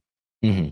But it's another thing entirely to be a parasite, right? Like we all have like friends, but I have, when you have a friend who's like a real friend, they're not sitting there asking you for money every single couple of days, and then I call them takers. Right. Yeah. Takers or consumers, or I mean, for me, I just call them parasites. You just like, this relationship is negative to me because all I do is give you things and all you do is take from me and I Mhm. don't benefit and you do. That's, Mhm. and that's like the majority of the way you can describe. And they're all of usually the- a bigger victim than you are as well. You know what I mean? Typically, that's the what I've dealt with, at least in the past. And see these takers. I refer to the takers all the time. Actually, you see it a lot coming from the Democrat side. And what caught me off guard was the person who quoted and clipped the Ben Shapiro article was a leftist saying maybe MAGA should listen to Ben Shapiro. Like that's how much what he's saying is speaking to the left, is that a big lefty was like, wow, I actually agree with Ben Shapiro. Maybe MAGA should listen to Ben Shapiro more, which I think is showing that Ben Shapiro is like falling away from the right. He's compromising. Like He wants to be liked and applied to the left and appeal to the left. He wants the left to say, "Oh, that's a good idea," but when you say lefty shit, then of course, right. I think he's trying to figure out what his new audience is, since so many people have been not clicking on his videos here lately. I can't remember what the figures were, but I know he's been brutally hit recently since Candace Owens left. I mean, she's blowing him out of the water in terms of like metrics on YouTube alone. right? I'm not sure what the broad picture may look like. Right. I like Candace more than I like him anyway, so good. Jay mentions, I wonder, or asked the question, I wonder what would happen if we took our ball and went home, didn't trade or export, and were self-sufficient. Let those assholes at each other. You know, you got my vote. You got my vote. Let's take care of our veterans. Let's get our homeland security on the up and up. Let's make the future, you know, what we promised our children. You know, these type of things. And well, and I think we all agree here, right? The biggest, you know, iron dome on this planet has ever seen, and you know, FAFO. Yeah. What Trump has been floating like the Golden Dome. I don't know if you've seen that at all. The Golden Dome, which would be like America's version of the Iron Dome. Obviously won't be nearly as effective because America's so much bigger. So we have a lot more like open holes, but at least try to build something to that effect. And you know, I agree with Elmo, right? Like I think most people agree when they look at the state of America, it's like we're at a point of like rebuild. Like so many things have been taken and hollowed out and destroyed. Yeah. That now it's like we're clearly looking around and going like things have to be whether reformed or entirely overhauled. And it's hard to like, I don't know, rebuild anything when you first have to go, well, now we have to send our money to Ukraine in the Middle East and we got to send it to the Congo. Okay, well, this is what we're left with to build. And it's like, how about we just like stop funding those other people and do we just use that money for ourselves? It's like, well, Right. Well, you know, and then you get the arguments, that's not on our national security. And it's like, dude, what matter? Like, it doesn't matter if you have a border and everyone's like literally dead on the inside. Like you're protecting a cemetery. Like, it's like, it doesn't make any sense at the end of the day. And I always liken it to that hilarious meme where that one kid made, I can't remember what his name is, but it's like, you know, they call in, it's like, they're like, Mr. President, the Green Goblin's bombing New York City. And he's like, what? That's crazy. Send $50 billion to Israel. And they're like, what? And when you're getting memes, send another 20 to Ukraine. Right. And you're getting memes like that from, you know, 17-year-old kids. It's like, oh, bro, like, I don't think anyone's getting fooled by this anymore. It's clear that everyone's upset and tired of watching our money flow overseas, and including what Elmo's saying, watching the manufacturing go too. We're living in a very hollow country that has very little industry. We're primarily built up on services. Like so much of our job market is built on the volume of the service industry, which is not good for long-term sustainability. Like we need to have all aspects of the industry and hopefully be a little bit co-equal, because if we do want to be self-sufficient, that's what we're going to have to be building towards. Well, can't just be dominant in one industry. Yeah. And at this point, for us to get back to self-sufficiency, we're going to have to live through the hard times. Let's face it. It's not going to be easy. We just gotta have a leader that's willing to do it, and enough people that are strong enough to sustain it. You know what I mean? In the end, because it's not going to be easy. It's going to take time. It's going to take money. It's going to take trust in government. Because for a company to bring all their manufacturing back home, knowing that Donald Trump only has the next, 4 years before the president after that could fuck up everything. You know what I mean? Changing Right. policies and whatever. That's not very long term. If you're a company, you're thinking long term. Where am I going to be in 5 years? Where am I going to be in 10 years, 20 years, 15 years? And it's a short term fix to appease a government for 4 years to start building, investment, investing into your warehouses, investing into putting together what it would take to do everything in house within the United States. And so it's kind of unfortunate that Trump isn't looking at down an 8-year barrel. These people would be more confident in these deals, but Right. anybody wise enough to recognize the landscape and see that the Democrats are still doubling down on orange man bad, still doubling down on you're racist if you think Austin Metcalf didn't deserve it. You know what I mean?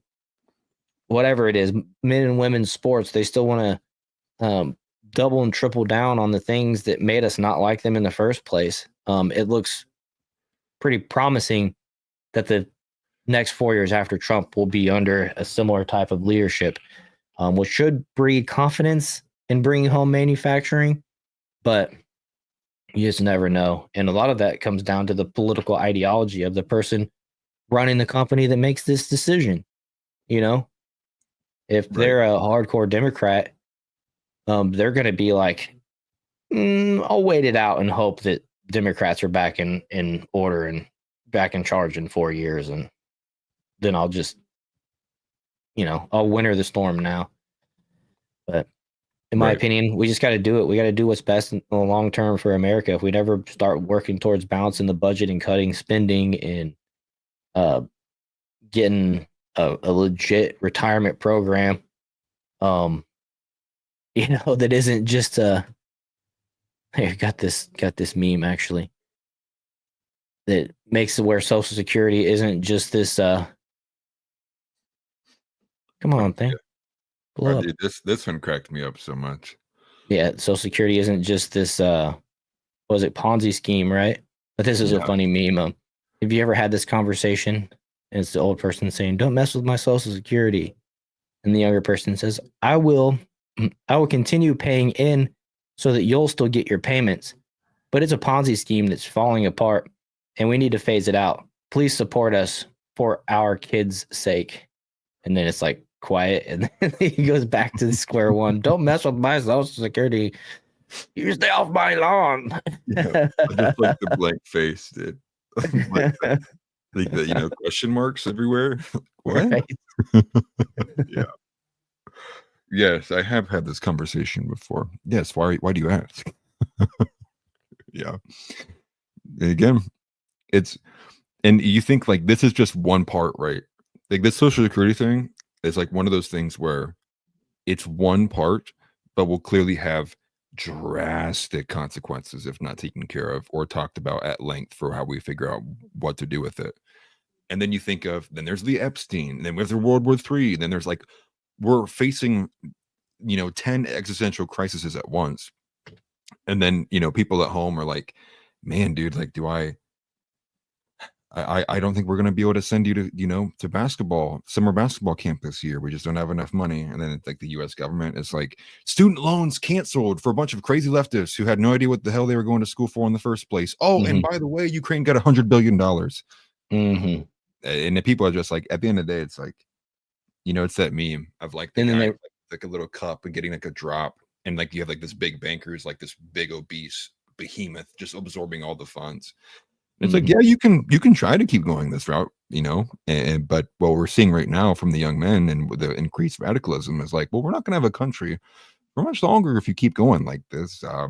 Maybe we should probably have a conversation. And then you get like, don't touch my Social Security. It's like, all right, well, guess we're getting violence, guys. Like, no one wants to have a conversation about anything.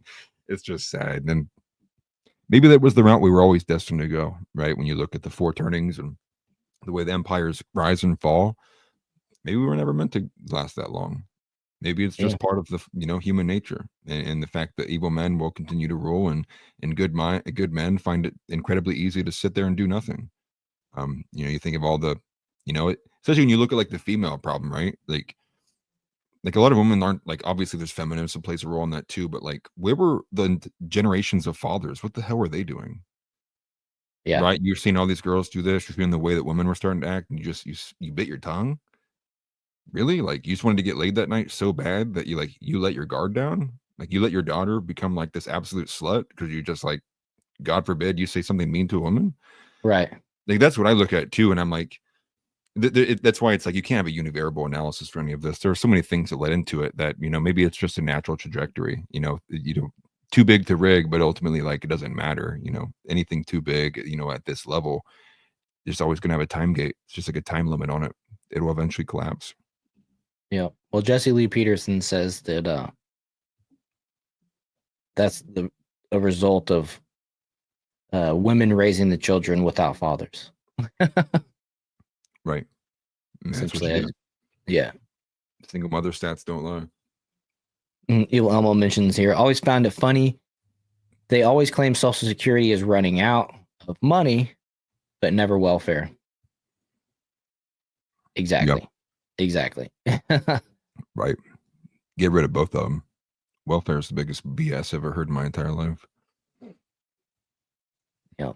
Especially for someone who's never used it ever. Like, I never had to use it, and I was down on my luck a couple points in my life. Right. I figured it out. I've got food like from everybody else. From the That's why I food go back banks. to like the whole winners and losers thing.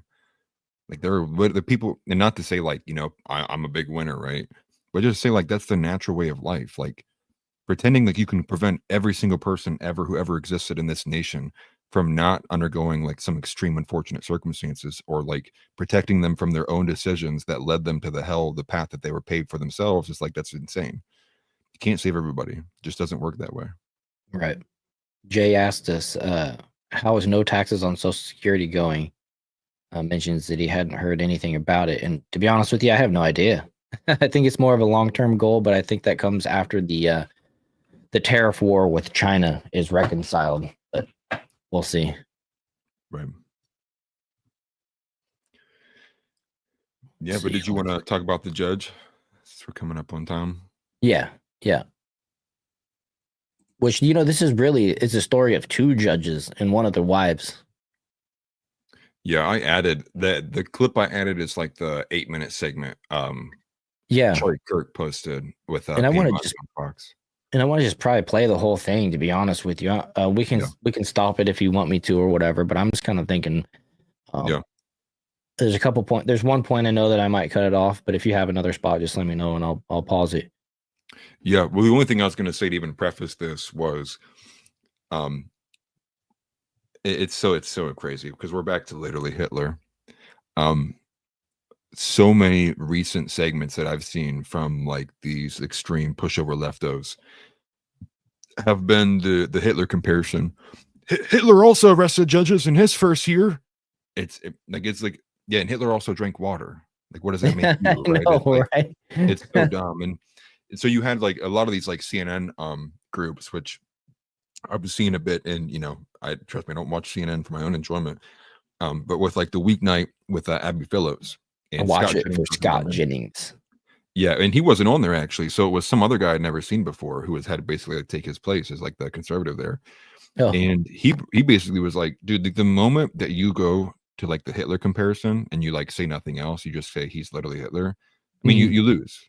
You lost all ground of any reason in that statement, because it's like, it's clear as day that Donald Trump is not Hitler. And the wild thing is like they continually ignore that there's a portion of people on the right who like want Trump to be Hitler. It's like bro, like he's not Hitler. Like, what are you talking about? But go ahead.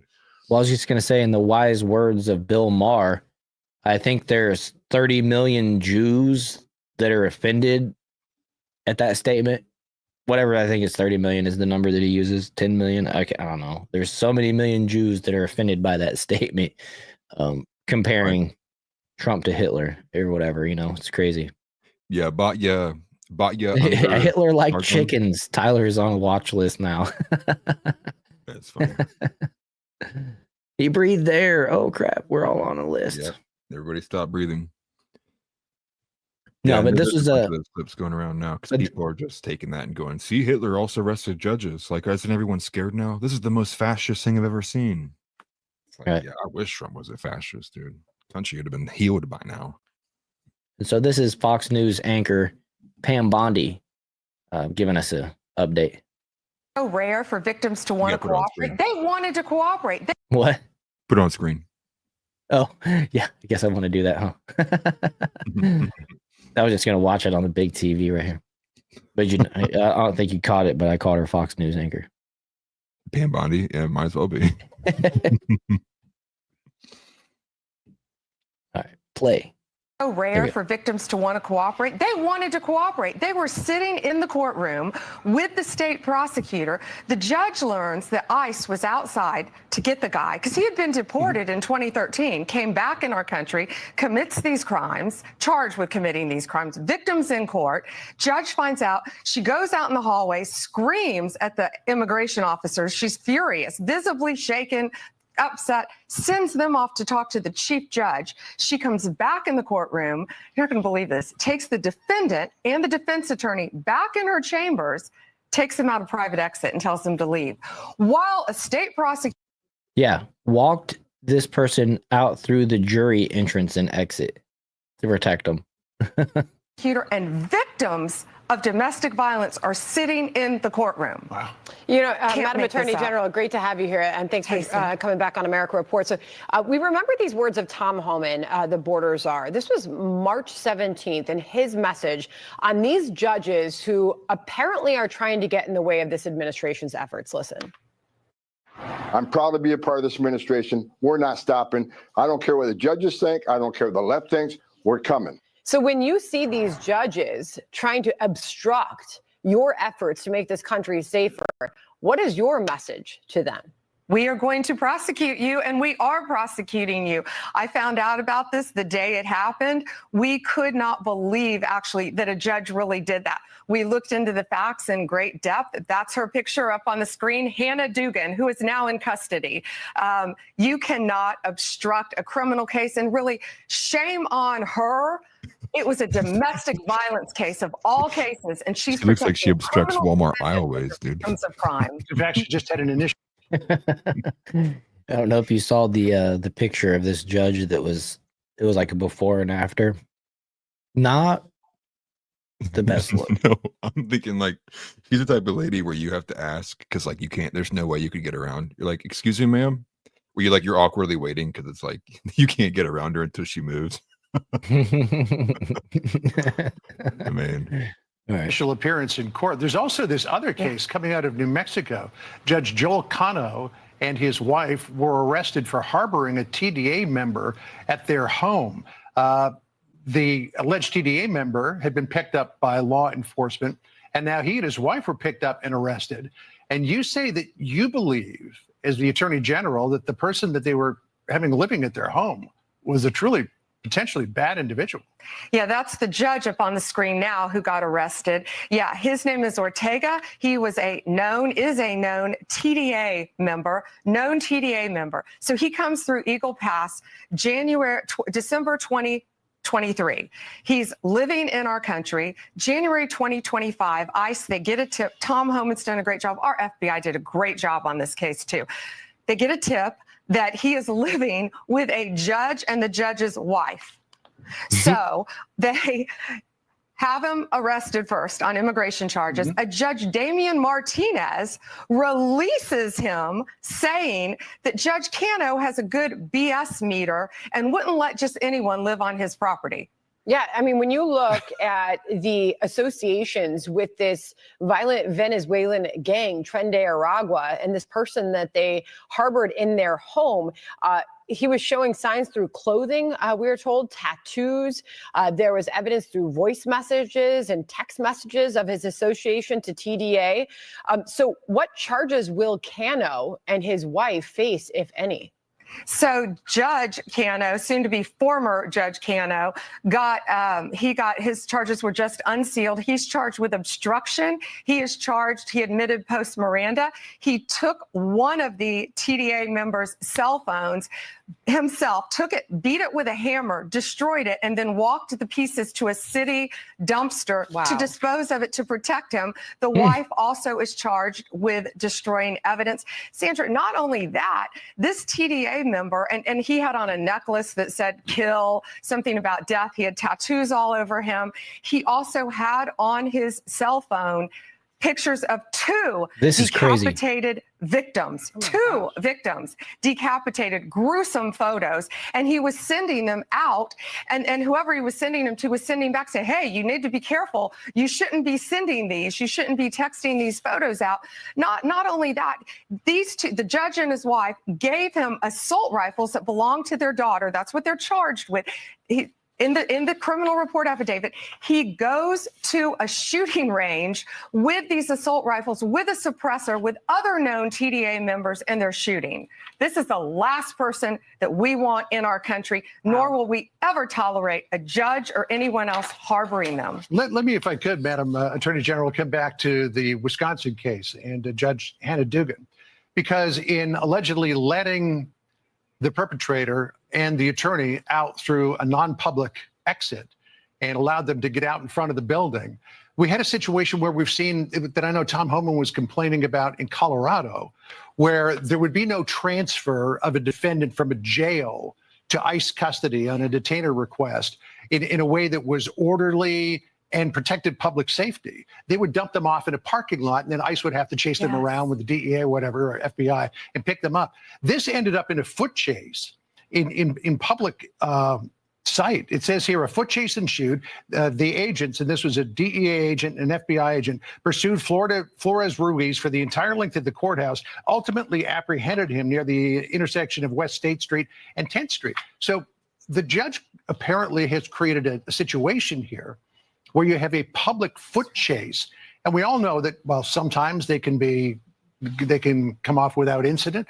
They can also turn into very dangerous situations. John, that's exactly right. She put the lives of our law enforcement officers at risk. She put the lives of citizens at risk. A street chase, which is absurd that had to happen. But yes, she put a lot of people in danger. That judge did it. So did the other judge. Judge Cano is charged with, they were allegedly giving him assault rifles, AK-47s, AR-15s, with a suppressor, a known TDA member, letting him go to a... Just quickly, I'm not sure if it was by definition an assault rifle. An AR-15 is not an assault rifle, nor is an AK. Yeah. What defines a weapon, a gun, to be an assault rifle is if it has the switch between burst, automatic, and semi-automatic. So I don't know. Pam Bondi, who doesn't have the best record with 2A and red flag laws. I'm not surprised, but anyways, let's continue. A shooting range to refine and perfect his shooting skills. What's happened to our judiciary is beyond me. Yeah, so that's some privilege. I wish I could get free weapons, ammo, range access. That's pretty nice. But this is where Tim Pool mentioned this concept, and you have to wonder what else has this judge been doing, and is this judge a part of a corrupt criminal organization? Is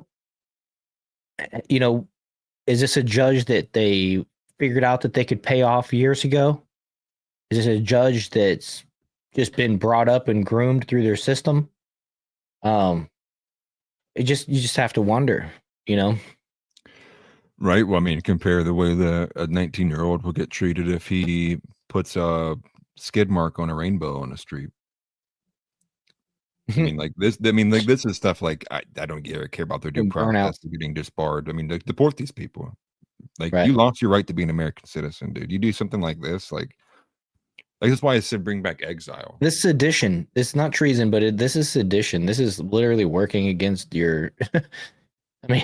be disbarred, be charged, none of this stuff. And that's one thing that we need to see out of the Trump administration is we need to see some significant arrests. And well, I mean, look, this person was arrested, both of these judges, and their wife was arrested. So at least we got that. But that's not one that we planned on. This was supposed to be a bonus.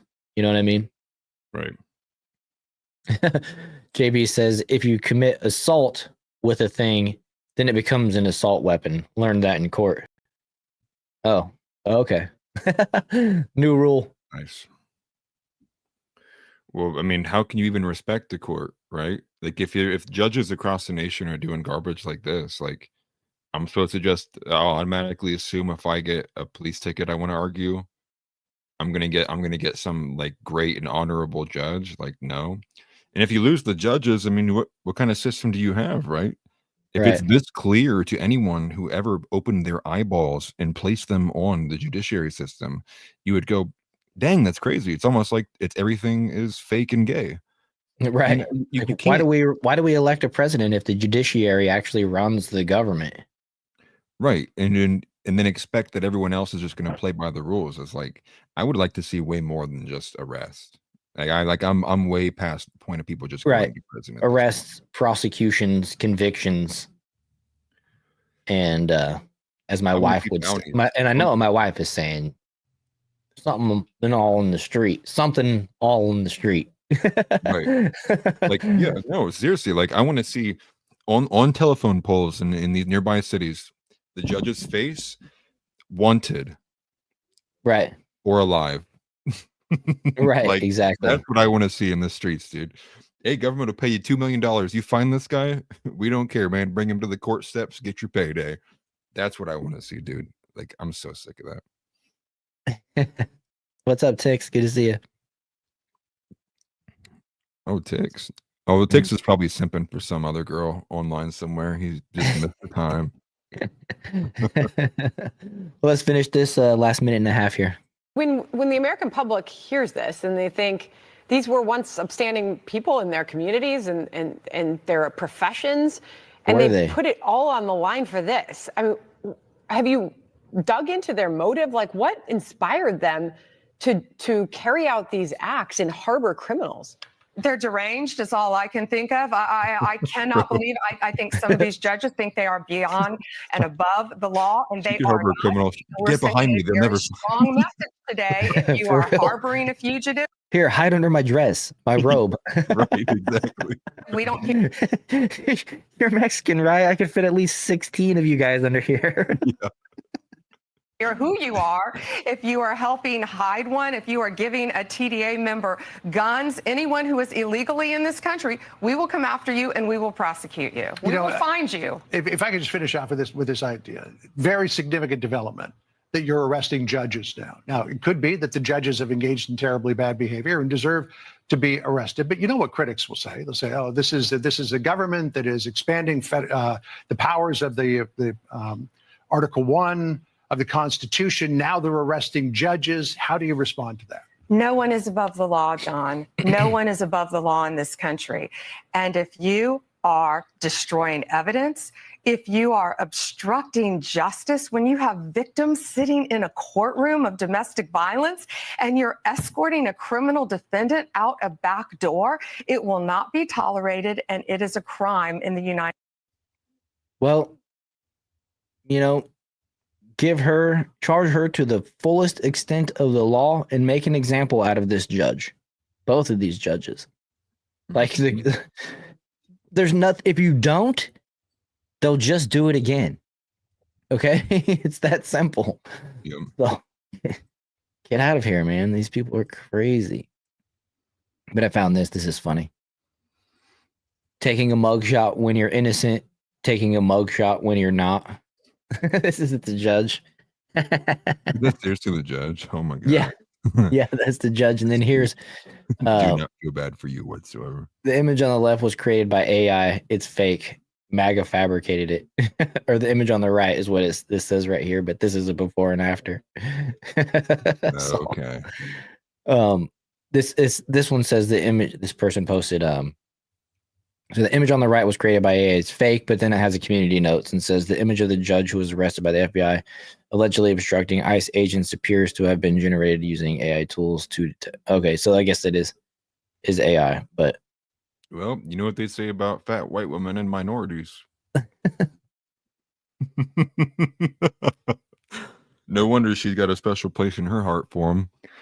I mean, I just like at a certain point, you're just like we all get tired of living in a clown world, right? Like I just like you just want to put your hands up and say, what does it even matter? But the reality is I have kids and I don't want them to live through this BS. I would like them to not have to be forced through this garbage and go through it. I mean, and specifically for me with having a daughter too, I think that takes it up just a couple extra notches for me. But I think this is why you see, I mean, I imagine how retarded she looked trying to like get him out the back door, like walking him through the jury. People probably like, where's the judge going? right? Like there wasn't nobody in there. You know, people were probably like, the bailiff is like, what the hell's going on? Just like, it's so stupid, dude. It's so dumb. And like at a certain point, you know, I think we can even tell with how the prison system's going that I will once again say I do not think that imprisoning someone is a harsh enough sentiment or harsh enough discipline to make other people not want to do it. I think the stakes have to get raised. Yeah, for sure. And I mean, we have, otherwise, if you don't raise the stakes, this is what you get right here. Report: Wisconsin Governor Tony Evers' administration instructs all state employees to help illegal immigrants avoid ICE. So, throw this guy in prison. Throw this dude in prison for 5 years. Seriously. You can't be a part of the republic and oppose the federal government like this and literally work against your American brothers and sisters like this. This is crazy. Arrest him. This is how I'd go into his office. All right, come here, boy. I'm going into his office, dude. Like, I think at a certain point, man, it's like we're not. It's like this is what I mean by like the Monopoly game, right? Like these people blatantly lie, cheat, steal. They don't care about the rules, and then here we are, like, well, we're going to take you to due process and that and that and that, and it's like, well, one of these is moving at 400 miles an hour, and the other's moving at 10. Yeah. And like we all can acknowledge, if Trump, you know, is only really floating around that third term just to like piss off Dems, and really don't have like. We don't have much longer for it's going to be back up into the hands of the people to decide. And as we all know, the people are retarded. You gotta get stuff done now, immediately, fast, quickly, like hush, boom, boom, boom, boom, boom, like move it. Because man, if they get somebody like AOC in there, dude, it will become a very real probability of like, will it be safer for me to live elsewhere? Or like, am I going to be at the brunt of an extremely anti-white, anti-conservative agenda? Like, because for me, it's like I have a whole ass daughter I'm trying to raise. Right. But if I'm looking, and I did want to say credit to House for this as well. House Leotardo actually sent in one of these topics for submission, but it plays into this. But it was an article from the American Conservative talking about the delayed Democratic majority, which is the fact of so much of what our politics are racially aligned.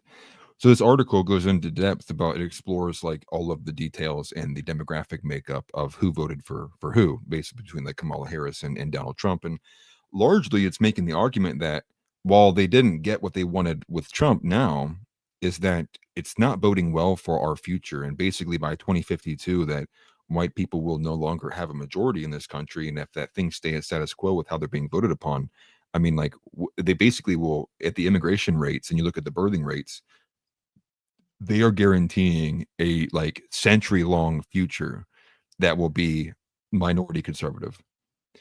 Well, there'll be world without whites. White people are a minority on this planet. We might be the majority in this country, but right. And well, that's what we're approaching. I mean, we went from 90% to, I think right now we're on the verge of going under 70. We're on the verge of dropping under 70%. And I mean, if that continually happens, I mean, everyone here knows, right? Like the Republicans fight tooth and nail to get 15% of the black vote. Right. 15%.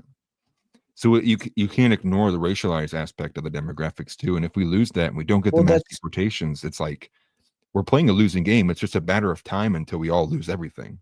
Well, that's why the Democrats need these illegals so badly. It not only gives them more positions in the House, it also gives more electoral votes to those same blue states. Right. And I mean, and if you already have a good portion of the white population is blinded by this white savior complex and would literally give up their own 2 kids to give 10 cents to a guy in Kenya. I mean, like, what are you supposed to do? I mean, Right. the only logical answer to that is the mass deportations, is not just only going after the violent criminals. It is getting a vast swath of a demographic that's not supposed to be here at all, that is all already on a racial line and an ideological line, already predisposed to voting against our conservative interest. It's like, then it's clearly in our best interest to get these people out of here. Like, we don't even need a reason for politically. It's like they broke the law, they shouldn't be here regardless.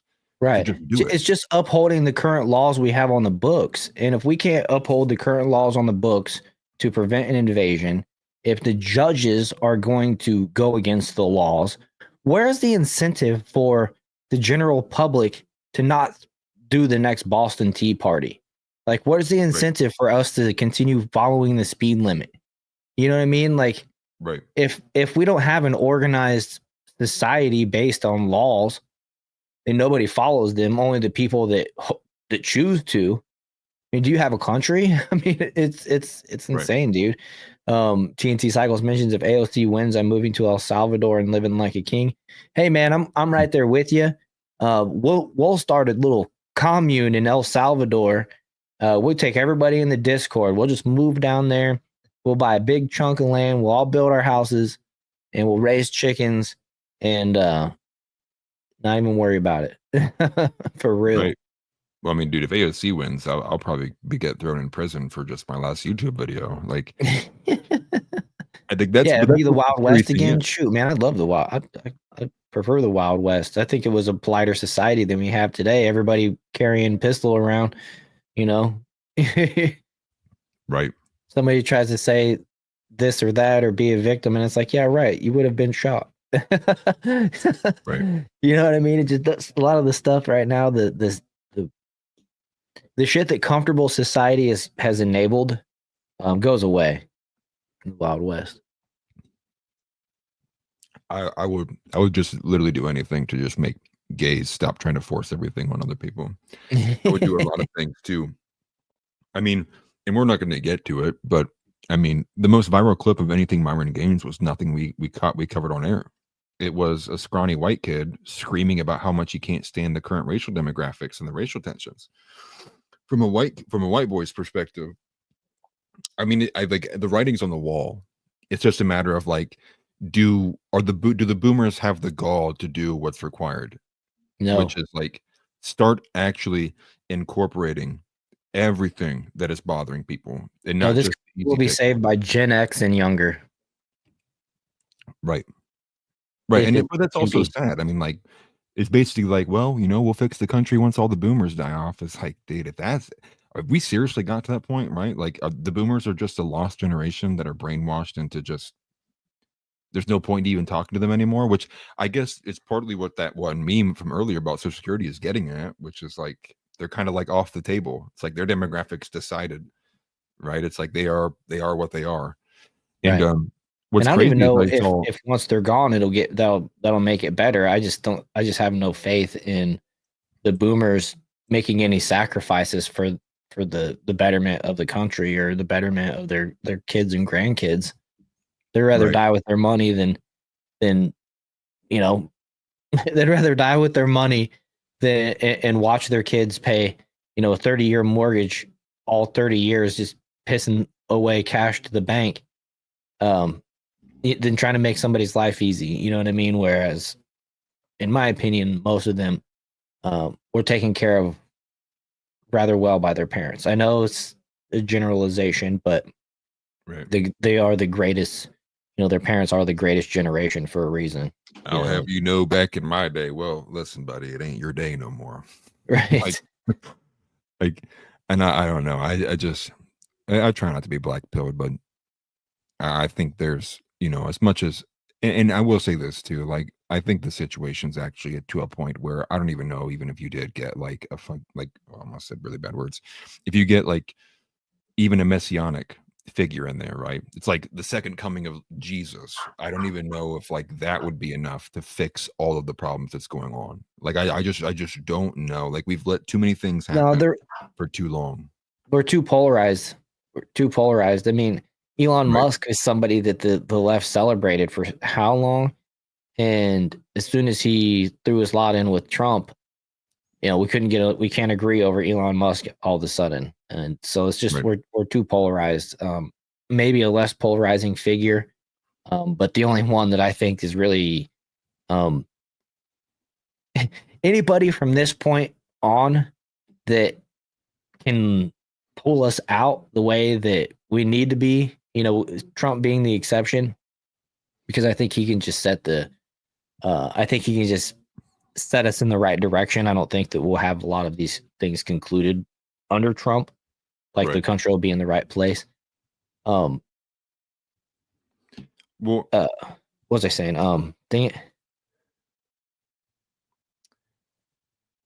I mean, obviously just hoping Totally for lost the my train of best, thought. right? Sorry. I mean, yeah, you always want to make sure you hope for the best. I mean, I think it's everyone's best interest to hope for the best, but Oh, I I was think gonna say, yeah, but sorry. The next person that comes in line that isn't as polarizing, I'm looking at Revelations. I'm looking at the Antichrist at that point. You know what I mean? Well, that's where Right. my mind goes. So it's just everybody and everything is so polarized. The next person that everybody can agree on is like, this is the great guy. I mean, probably not. Right. And that's not gonna happen. Well, I mean, and take into consideration, right? Like just reference one of the last videos we saw of the Myron Gaines one, where the girl's like, she's like, 99% of men they rape women. What? And she's saying with like confidence, like she wasn't even trying to troll or nothing. Like she wholeheartedly believes that. And then she's like, and other countries are telling us to not even come to the United States. And it's like, bro, you mean like all of these immigrants who would like drag their balls across barbed wire to just get a chance to breathe in a McDonald's? Like, what? Like, and that's where you come to the realization of like, the democratic system can't work. It's just like, it simply can't. Like, you can't let all these people have a say in what's going on when, for one, like their IQ level doesn't even match a standard that would account for like a sentient human being. Mhm. And that's where we're coming up with some real flaws, and that's where I just kind of like I throw my hat in, where I like you let a lot of these things go too far, and you can't really pull them back. I mean, like I could obviously throw like a low hanging fruit with like women voting, but I think overall when you look at the picture, it's like, yeah, not everybody. When you look at the current iteration of everyone in society, it's like, yeah, a lot of people probably shouldn't be voting, but then what's Yeah, the it's new more, standard more then? How than do you just implement a new a standard? women. It's bigger than just a general women voting, because there's enough Right, smart, intelligent women that should be able to vote, and there's a lot right. of men that Very rare though, but yes. have no right. There's a lot of men that have no right voting at all. I mean, right, but have no, you know what I'm saying? Well, No. it's actually so it's wild because it's actually the inverse with men, where there are actually the men who do vote are the ones who probably shouldn't be, and there's a large swath of men whose vote would actually be beneficial conservatively wise, but don't, because they abdicated all responsibilities, don't care, keep their head buried in the sand. Besides the white guys for Harris. Right. Yeah, yeah. I mean, that's the example of like the guys who like you don't want to be voting. There's too many Those of are them. like the sneaky fuckers, right? They're voting because they think it's gonna impress the girl down the street. Like, Mhm. "Look, I voted for Kamala Harris. Will you sleep with me, please? Please, please, please, will you sleep with me, please?" Like, that's the guys who are going out there and voting, and it's just you can't function like that, and I think, who was it? Was it Chris Langan who said this? Good night, Chris JB. Langan. Oh, is he out of here? Peace out, JB. Yeah. But Chris Langan basically made the point, he was like, "Well, if Trump doesn't get done what the people mandated for him to do, you will get a dictator, and it won't be via vote." And 'cause Mhm. that's the way it will go. I mean, like, and people like to just like ig ignore reality. I mean, that's probably the most common thing we see. But again, if you build up even like a 30% of the demographic of young men who feel like they're not being heard, not being listened to, not being represented, I mean, like, they're not going to participate. They're going to try to take the system over. and they're not going to try to be doing it through a vote. We have seen this in history time and time again, and we're getting close to that number of men who are pulling out of society entirely. It's like it's the solutions in front of people's faces, which is like maybe listen to a lot more of like who are being left alone and discarded, right? But we're just not. We're listening to the loudest females on Fox News like that, bro. This is getting us nowhere, guys. It is getting us absolutely nowhere. We're getting further away from where we need to be on target. Well, I think a lot of people, more than young people, well, I mean, Gen X and under, are going to do just that if Trump can't get everything done that we need to get done. And it's not just Trump. We need Congress to codify into law these presidential executive orders. And if Congress, Republican, majority in House, the Senate, if these people can't get behind Trump and 75 million people that voted for him with a very clear mandate, these people are just going to check the fuck out. Right. Everybody's going to just be like, all right, well, I don't have anybody that represents me. I'm going to just worry about myself, and I'm not voting for anybody. They'll just check straight out. I mean, right. And when think about it too, like, at what point did Ben Franklin and George Washington stop going, please, King George, please stop screwing this over. Please stop screwing this over. And then eventually they're just like, it ain't happening, man. Like, we're gonna have to blow some stuff up. Like, like at some point that transition happens. And I think, when you look at the founding fathers, it was clear. And I mean, and I think, again, I'll go back to my argument, which is there was way less going on in their day that they decided to revolt and birth a whole brand new generation over. Oh yeah. Just like kind of saying, like, this trajectory we're on, you hear a knock at your door and two white dudes from Idaho show up with ARs or M16s or AKs, and they're like, hey man, we need all your stuff. They go, hey, what? Like, hey man, I'm a Trump supporter. Like, and they're like, that's hilarious, man. That's great. Our country is gone, and we don't want to live here anymore. Up against the wall, bro. We need your stuff. It's because it's not going to matter. It won't matter, because once you kind of solidify the idea that revolution is the only way out of this, you cannot go back from that.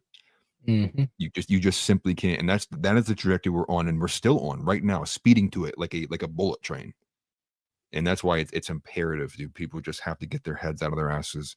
We have to start doing things that are meaningful, not being scared of being called racist or misogynist, like doing what is required, what must be done. In the same way, you have to have the audacity and the balls. I mean, obviously, like what the founding fathers did was illegal, right? That was against the law. Right.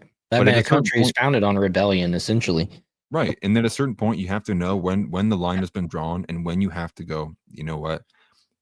Today's the day. Today's the day we no longer stand for this. We have to do what's right for our kids, for our people, for our posterity, exactly as it was written. And that seems to be the path we're on, because the longer this goes on, I'm telling you, the less belief I have in voting, the Democratic Republic, all of it. I lose faith in it by the day. Yeah. House Leotardo mentioned that that's why they're implementing mass surveillance and real ID. And I just had to renew my driver's license this year, and they got me on the real ID. No other option here in Florida. That's the driver's license now is real ID. So I mean, it's cool looking. It's got like a bunch of security features and stuff, but I don't know. It's same way, it's weird. Well, they're also I forget who was proposing this. This is almost like 2 years ago now, but they were organizing incel terror cells, which is they were like, these groups of incels might actually turn out to be terrorists. Like, they're getting ready for it because they know that there is a gigantic portion of young males who are at the absolute peak of what they're willing to take from this government. Like the disrespect, the overwhelming feminism, and especially from young being white told males, they're bad their whole youth. Right. Right, like and then every system, every institution is effeminized from the moment they go to daycare, it's effeminized. They go to elementary school, feminized, high school, feminized, college, feminized, their workplace, feminized. They try to play video games, feminized. Can't go on YouTube, it's feminized. Can't say, locker room talk online, boom, The canceled, lose public your school job. structure, sit down and be quiet. That goes against the young boy's nature. Right. Honestly, a young boy would probably do better off following his dad to his trade and learning his business, or, if his dad's a farmer, what I mean, learning that type of stuff. And education is valuable, of course, but it's little it's a little different now. It's much different nowadays, that's for sure. Right. Oops. Yeah. Messing up here. You're trying not to be a black belt, right? Right.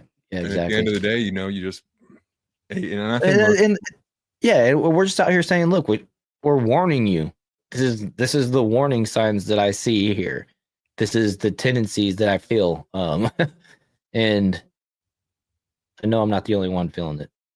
Right. Well, I mean, for me, like, to me, to be honest with you, like, I feel like for some time now, the Lord has been laying it very strongly on my heart that, like, we can't continue like this, which is a lot of the reason why I'm willing to put my face on things when everyone else is anonymous. Like, because I wholeheartedly believe everything that I put out and post online, on YouTube, on X, like, and that's the direction I'm trying to make things go. Because I think anything outside of that is like, we're just going to leave our nation to disaster, right? It'll be probably shortly thereafter when I leave this world that there won't be an America anymore. And that's why I'm so ardently against it. And, especially, I could have been a bit more rambunctious and edgy, without having a family. And sometimes I do think like maybe I should have honored the words of Paul. Maybe my ambitions were more aligned with someone who has no family involved, because it does get dangerous. People would target you because you said things they didn't like online.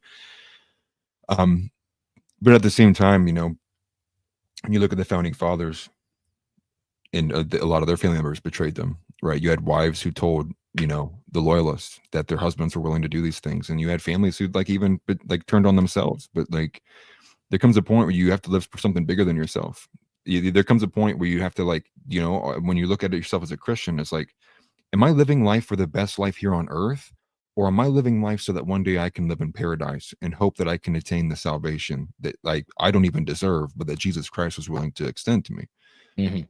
And that's when you gotta, like, you really gotta test yourself. Like every single one of the disciples got martyred. They didn't concern themselves with like, how am I, like, I'm at risk, guys. The government might come and get me. It's like, bro, that comes with like being a good Christian person. You're going to get persecuted. The world does not want this to be the way it is. And you can't let that be the reason why you don't let your light shine. You're like, oh yeah, you're right. Government might come after me. I really don't know what to say, because that's where we're at. We're really testing not the physical fortitude. A lot of guys can go to the gym and get buff. Right. To me, I'm gonna be quite frank, might offend people. That's easy. That's easy to go to the gym and get buff and get a regimen. Tell you what's not easy. It's having the mental fortitude to go against every single person in your life that's telling you something's too dangerous, but wholeheartedly if nobody is willing or brave enough to make that choice, then the whole world keeps going the way it is. And that's what the real like, the issue is the overwhelming cowardice that we're seeing from men. And I think you look at the founding fathers, they'd come back to this world we're in right now, dude. They'd annihilate it. They'd probably even take out me and you. Like, they'd be like, this world's gone. This is crap. We got to clean this up. Yeah, for sure. Oh dang it. I was gonna say something too. All right, I didn't mean to cut you off. I was trying to wrap up what I was saying. No, you're good. I thought you were done. But holy crap. It was really good too. No, I believe you. No. It was to your last point there. Repeat that last bit that you said. About the overwhelming problems, the cowardice. It's the mental fortitude. Like, there's a lot of guys who are buff, right? Go to the gym and they look like a man, but they're not acting like a man. I remember now. Yeah. And what we just experienced recently, historically, history's a long time. How many people ran out and took that medical procedure? You know what I mean? And that's the thing too. This speaks to your point where it's easy to get buff, but it's hard to have a principled position against the grain. And, you know, I think the government got a good litmus test of how many people in this country were willing to take the harder, more dangerous route, Right. you know, and resist. And, you know, that's just one of those things where, you know, it's going to be those types of people that resisted the medical procedure, Right. that will, you know, be the ones that take us to the promised land, you know. Give me another mRNA vaccine, please. Just don't make me apply for another job. Mhm. Oh Mhm. my gosh, dude. Founding fathers would have been here watching people do that. They might have decided it wasn't even worth it. They're better living off of King George. These people, this was a terrible experiment. No. But this point here is amazing. If you wanted to read it. My religious beliefs teach me to feel as safe in battle as in bed. God has fixed the time of my death. I do not concern myself about that, but to always be ready, no matter when it may overtake me. That is when all men should live, and then all would be equally brave. Stonewall Jackson. Based. Legit. For real. Right. So, well, I guess with that, we probably should just go ahead and wrap it up. Don't you think? Yeah. If you we're wanna ready to help? wrap up, I have the Nicene Creed. I want to just say that prayer. Yeah. Before we jump off. Let me go ahead. I'll just share my screen. It's be easier to do that. Okay. And I wanted to do with the Apostles' Creed, but the language in it around the Catholic Church, what I was assuming would be a bit confusing and people might not appreciate as much. So I just went with the more the broader one. But I'll go ahead and read this. But I will go ahead and start this prayer. And I'll just say it if anyone wants to say it along with me or just say it in their heads, whatever. But again, this is the Nicene Creed.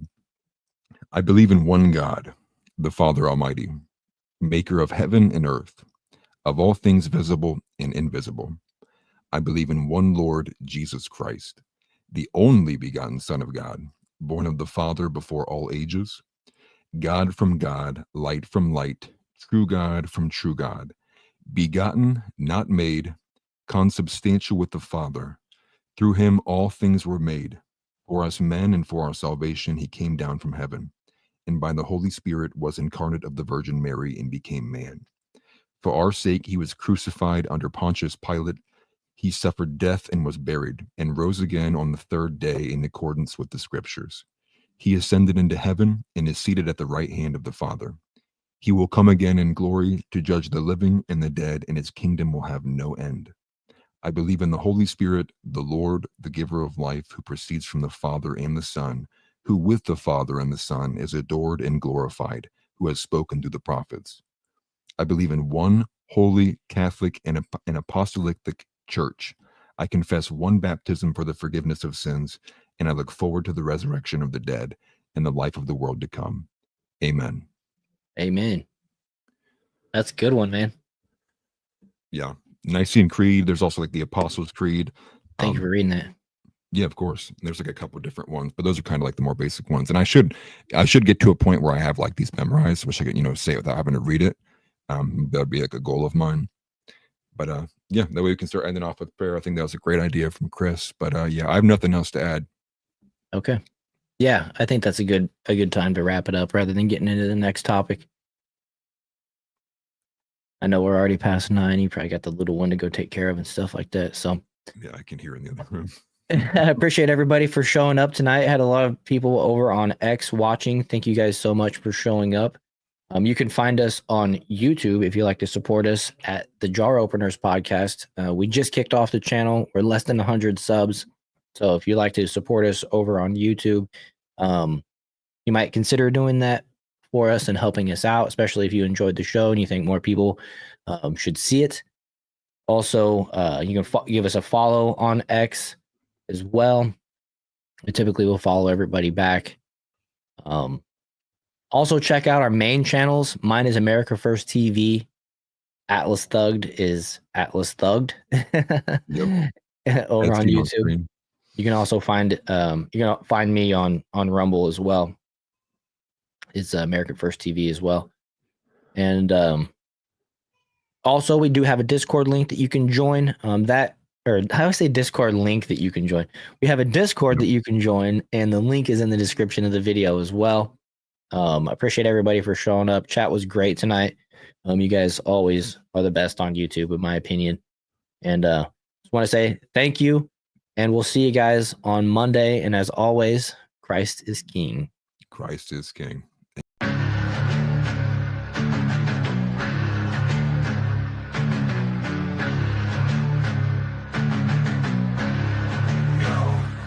With war rolling at the stug, we here to bring the truth. Jar open this podcast, we breaking through the fake news. They try to silence us, but we will be subdued. We're bearded alpha males here to save the youth. Spitting fire on the mic with the bass Christian takes. Exposing the lies, keeping the demons at bay. We ain't afraid to speak up, we won't be swayed. Jar open this podcast, where the truth is laid. Jar openers, cracking open the lies. We're rolling atlas thug, we're here to rise. Bearded alpha males saving the youth from the godless demons, spreading the truth.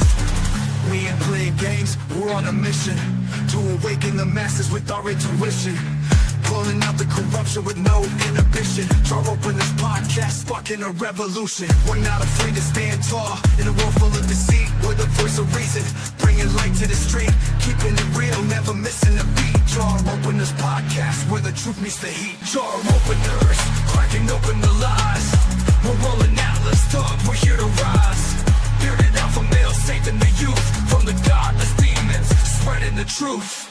Jar open this podcast, where the truth will never cease. Join us on the journey to bring back peace. We're rolling atlas thug, fearless in our release. Jar open this podcast, where the lies will decrease.